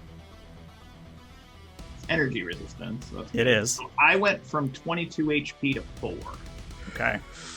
I don't feel So good. I think what that actually that opens up some opportunity here, because I think Worm, even you not knowing what Nikola T is like right now, you know that if someone was hit by those 2 beams, they need help, and they need it now. They need a hero till the end of the night, and he's got to be fat. I'm You know, calling where I'm out going for with a this. Dr. Worm, Dr. Hero. But that is the Assaultrons, which now I believe does bring us to the Gunner. And Purple Dot is just going to fire at Draxus because you're a Deathclaw and pissed at Deathclaws. That's so fair. that will hit you at a 1. And you're only going to take 4 damage to your right leg. Ah! I've been shot in both legs now. Oh, you're doing the Yeah. Ace Ventura. Yeah. There you go. Good. Well remembered. And it is now your turn, Draxus. All right. So, talk to me a little bit about my options, because these Assaultrons and the Gunners, they're in a different zone. So, can I reach them with one? With your minor, you can move up to medium distance, and since it is an adjacent zone, it is medium distance. Perfect. Then I am going to. We fucked up Blue Dot, right? You fucked up Blue and Red Dot. All right. Which dot is the more fucked?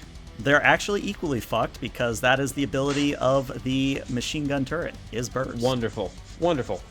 Well, let's have at Blue. All right. I think it's probably Okay. dead unless you roll complications, but let's see what you roll. Can you stop putting that evil on the CLA, please? I need to swap. I gotta keep things somewhat interesting. That's 2 successes. Help me, Jesus. Help me, Tom Cruise. All right. And so that's 9 points of damage to its left arm. You're going to need to roll me 1 more somehow to kill it. Can I luck and re-roll those? Those 3 zeros? Yep. Yeah. There it is. That's 2 more. That is all you need. So, you are going to literally come up with the left arm, and much like a repeat of the process with the gunners inside, you rip off the arm and beat the Assaultron to death with it, and the Assaultron goes down. Perfect. Easy. So let me ask you something, and forgive me if I'm ignorant to all the inner workings of the system. Can I do a thing that sometimes I like to do in Star Trek Adventures, which is spend 2, say, action points to retain the initiative and smack another guy? You can. The only difference is that you are going to take an additional difficulty on your second attack. So instead of it being a difficulty of 1, it would be a difficulty of 2, which actually means you have 1 AP remaining even after that spend. Spend it. Nice. So I'm going to spend that AP for an additional. Okay. So we're going to do 3d20s. And And don't that mind me, I just is, have to... yep, that's 3 successes. All right, that is another AP back in your favor. Okay, and it's going to be 8. I would like to re-roll some of those. Do you have the luck for it? Oh, you know what? I don't. I've only got the 1 luck point. Mm-hmm. So that's only 4 points of damage, which is probably not anything to the Assaultron. Yeah, it's not a whole lot, all things considered, but it is enough that the Assaultron is no longer focused on Nikola T. A good thing. It is now focused on you. Yeah, and that was to the torso, if it matters. It does. All right. So with that, everybody is gone. We're going to return to the top of the initiative order. Nicola T, it is now your turn. Oh, buddy.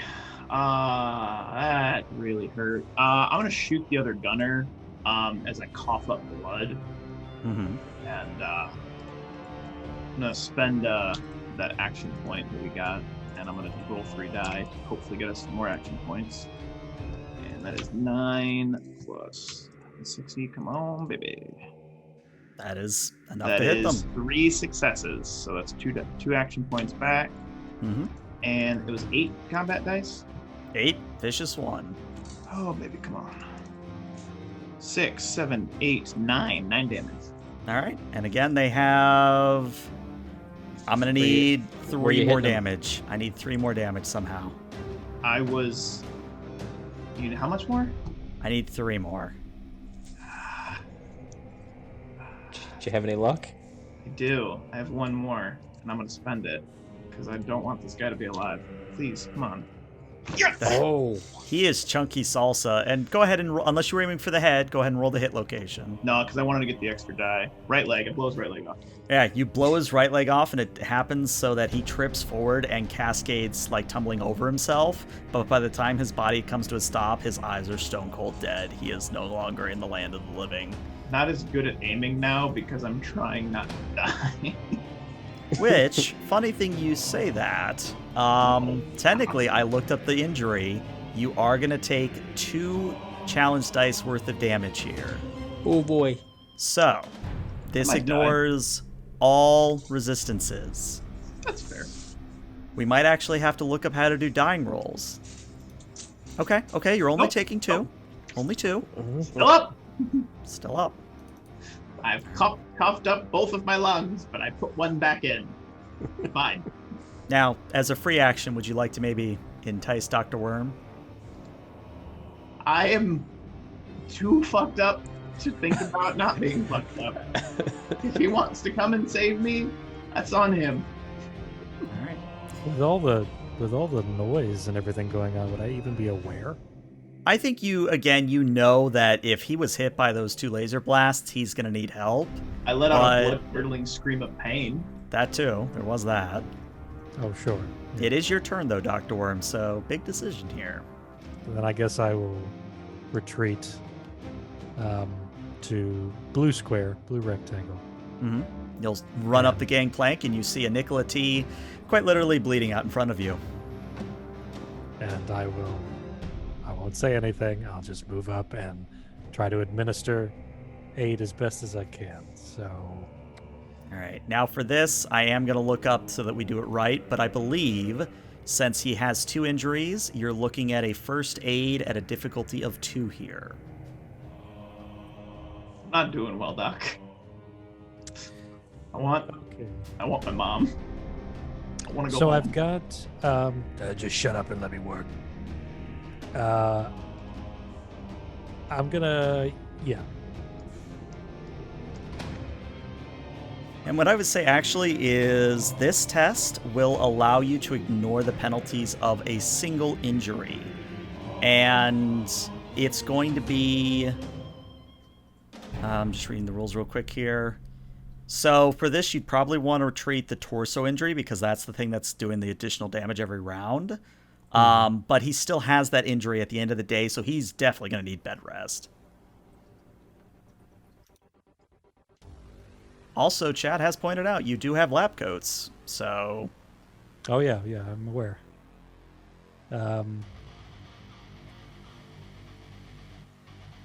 Yeah, so I guess I will do intelligence medicine to do first aid on Nikki's torso. Mm-hmm. And I would also like to use a stim pack as a part of that. Okay. Which I believe, So- if I remember stim packs correctly, don't they automatically take chem Yes. interaction, feed its result? Meter recovers 4 HP and treats 1 injury.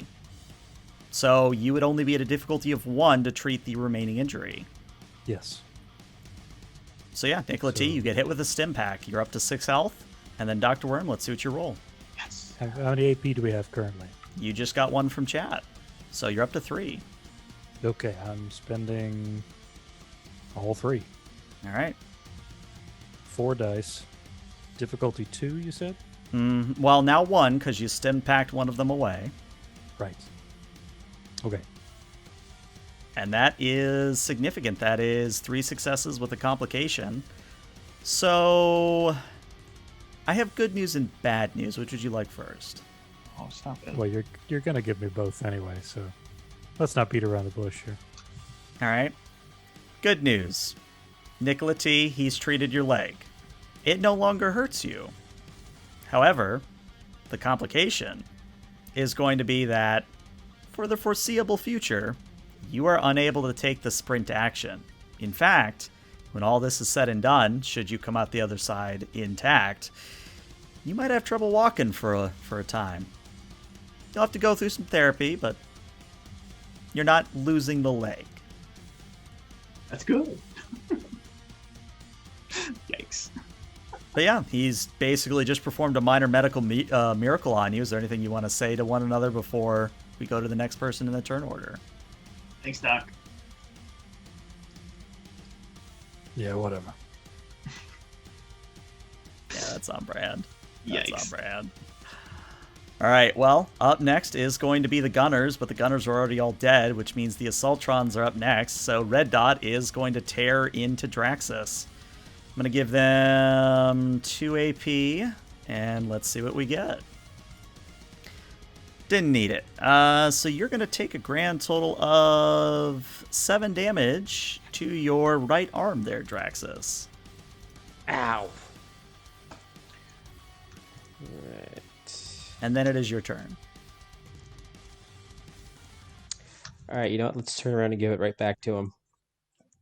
I will spend an action point for an additional die. Okay.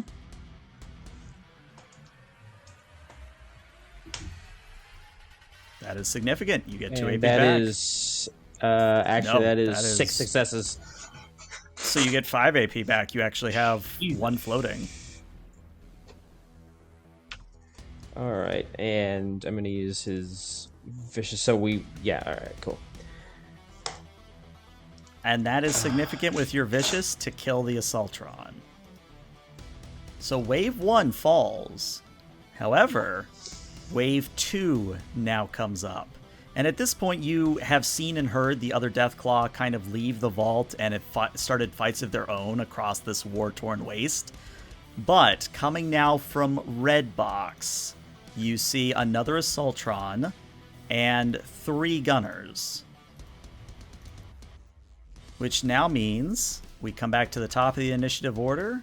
Nicola T, it is your go. I'm gonna regret this, but I'm gonna shoot the Assaultron in the head. Okay. I'm gonna spend Difficulty of 2. 3 AP to roll 4 die, Okay. and pretty sure this is a single shot weapon. Yeah, it's a single shot as far as I know. Yeah, I got 2 shots. I have 2 more rounds left after this. Big money, no whammies. Let's see, 3. No wait, it's 4. Survey says. 9, 6. All right, there's your 2. That's my 2. Glad I spent it. And 8 challenge combat die. Mhm. All right, that is 6 damage to the head. Do you have any luck remaining? Did I spend my last luck?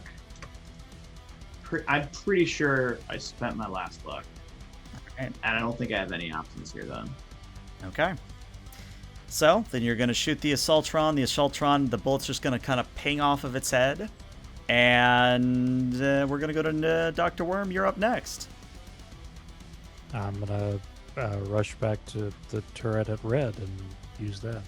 All right. So you actually can do it from where you're currently at, but you could also Okay, move good. to red if you wished. No, I don't want to move to red. I'll just do it from here. Okay. So yeah, go ahead and make sure to say how many AP you're spending before you hit the button. Oh, not that you need it. You got your 2 successes. Yeah. So you actually get an AP back. Stinking AP. But let me see how many effects you roll. So you actually will also hit one of the gunners for your trouble. So the gunner is going to take 3 damage. Well, The I spent the ammo, Assaultron. right? Oh yeah, you still have 3 ammo. Okay, so that actually will hit another gunner. So that is a grand total of 2 more damage. So the Assaultron will take 5, and the gunners will also each take an injury of their own. So roll me a hit location.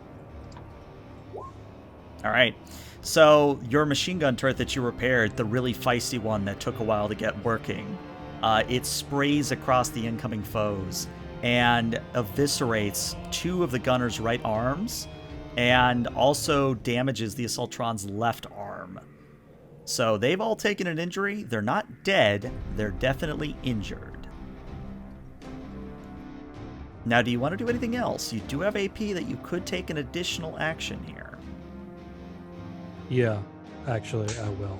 Provided that I can use the turret again. You can indeed. It would just be a difficulty of 2 to hit. That's fine. I'll do it.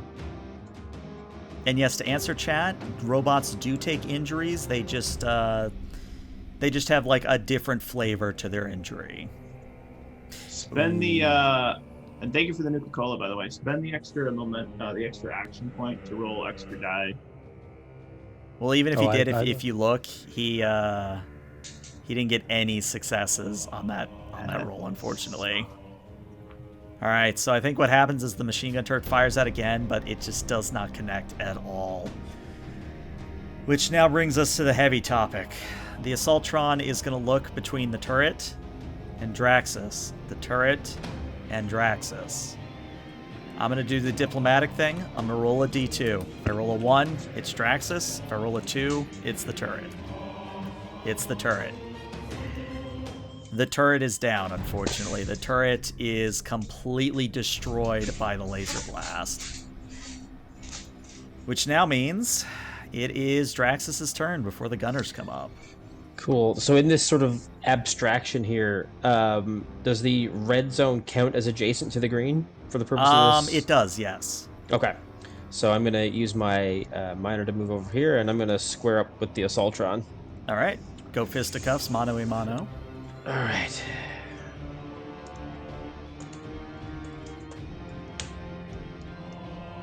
Also, while he's rolling that, I would just like to give a shout out to Voxcaster. He made this track that's playing now for me. Very excited to use it for once. Yes, that's two successes there, and that is sufficient enough that you are able to kill the Assaultron, but roll a hit location just to... All right, so you doing the arm thing again? I mean, if it ain't broke. Okay. So you beat the Assaultron. arm is definitely broke. You know it. All right. So it is at this point. Do you want to spend? Well, you don't have any AP, and you can't give me AP. So I think it's going to be the gunner's turn. The gunners are going to turn to you, Draxus, and they're all 3 going to open fire on you. So first one will hit you for 2 damage, piercing 2. 3 damage, piercing 1. And 2 damage, piercing 2.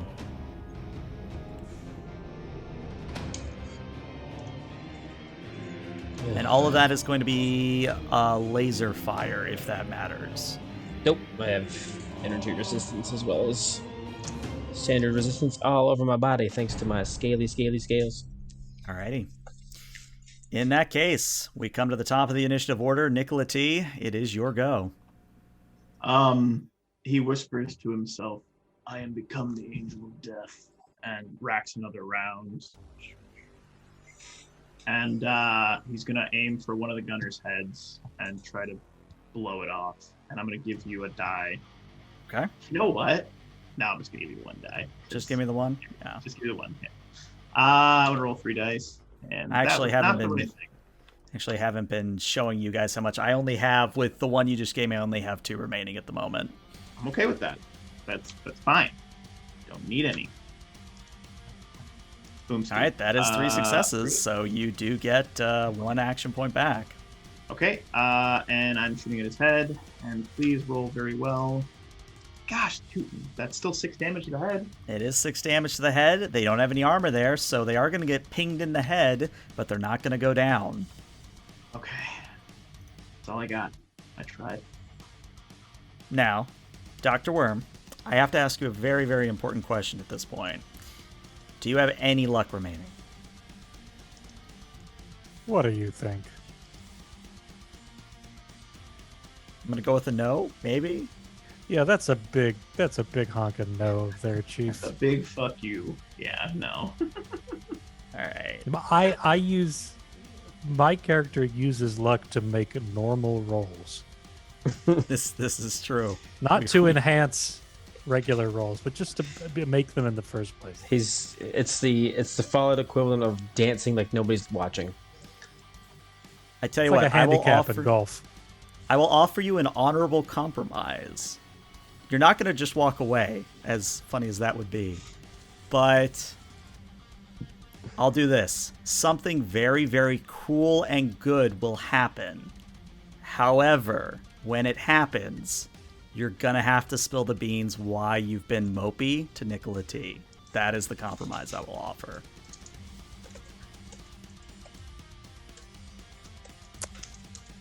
I don't think it's worth it.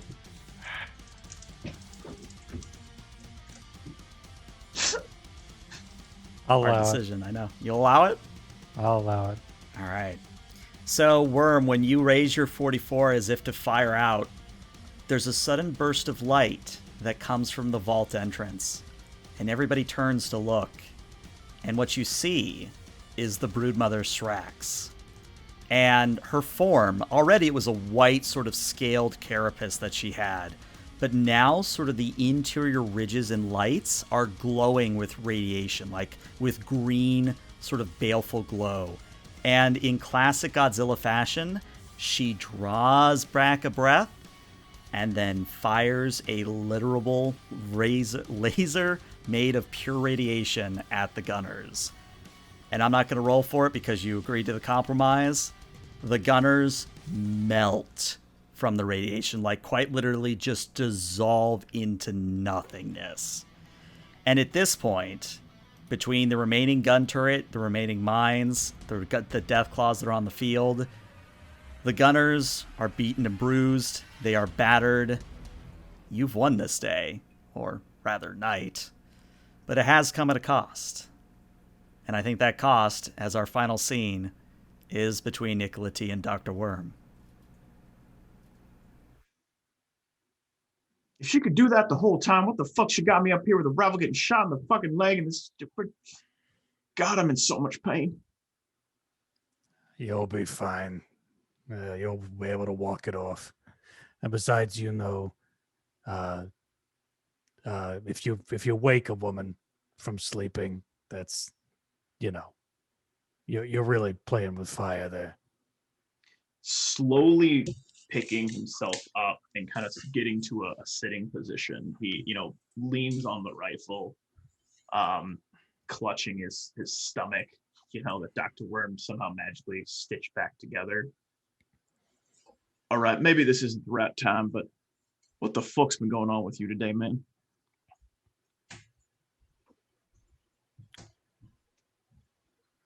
I'm only going to tell you this because I think the resulting sepsis is going to take you, so you won't remember any of this anyway. It is it's the anniversary of my wife's death from cancer. And I haven't gotten over it. So that's that.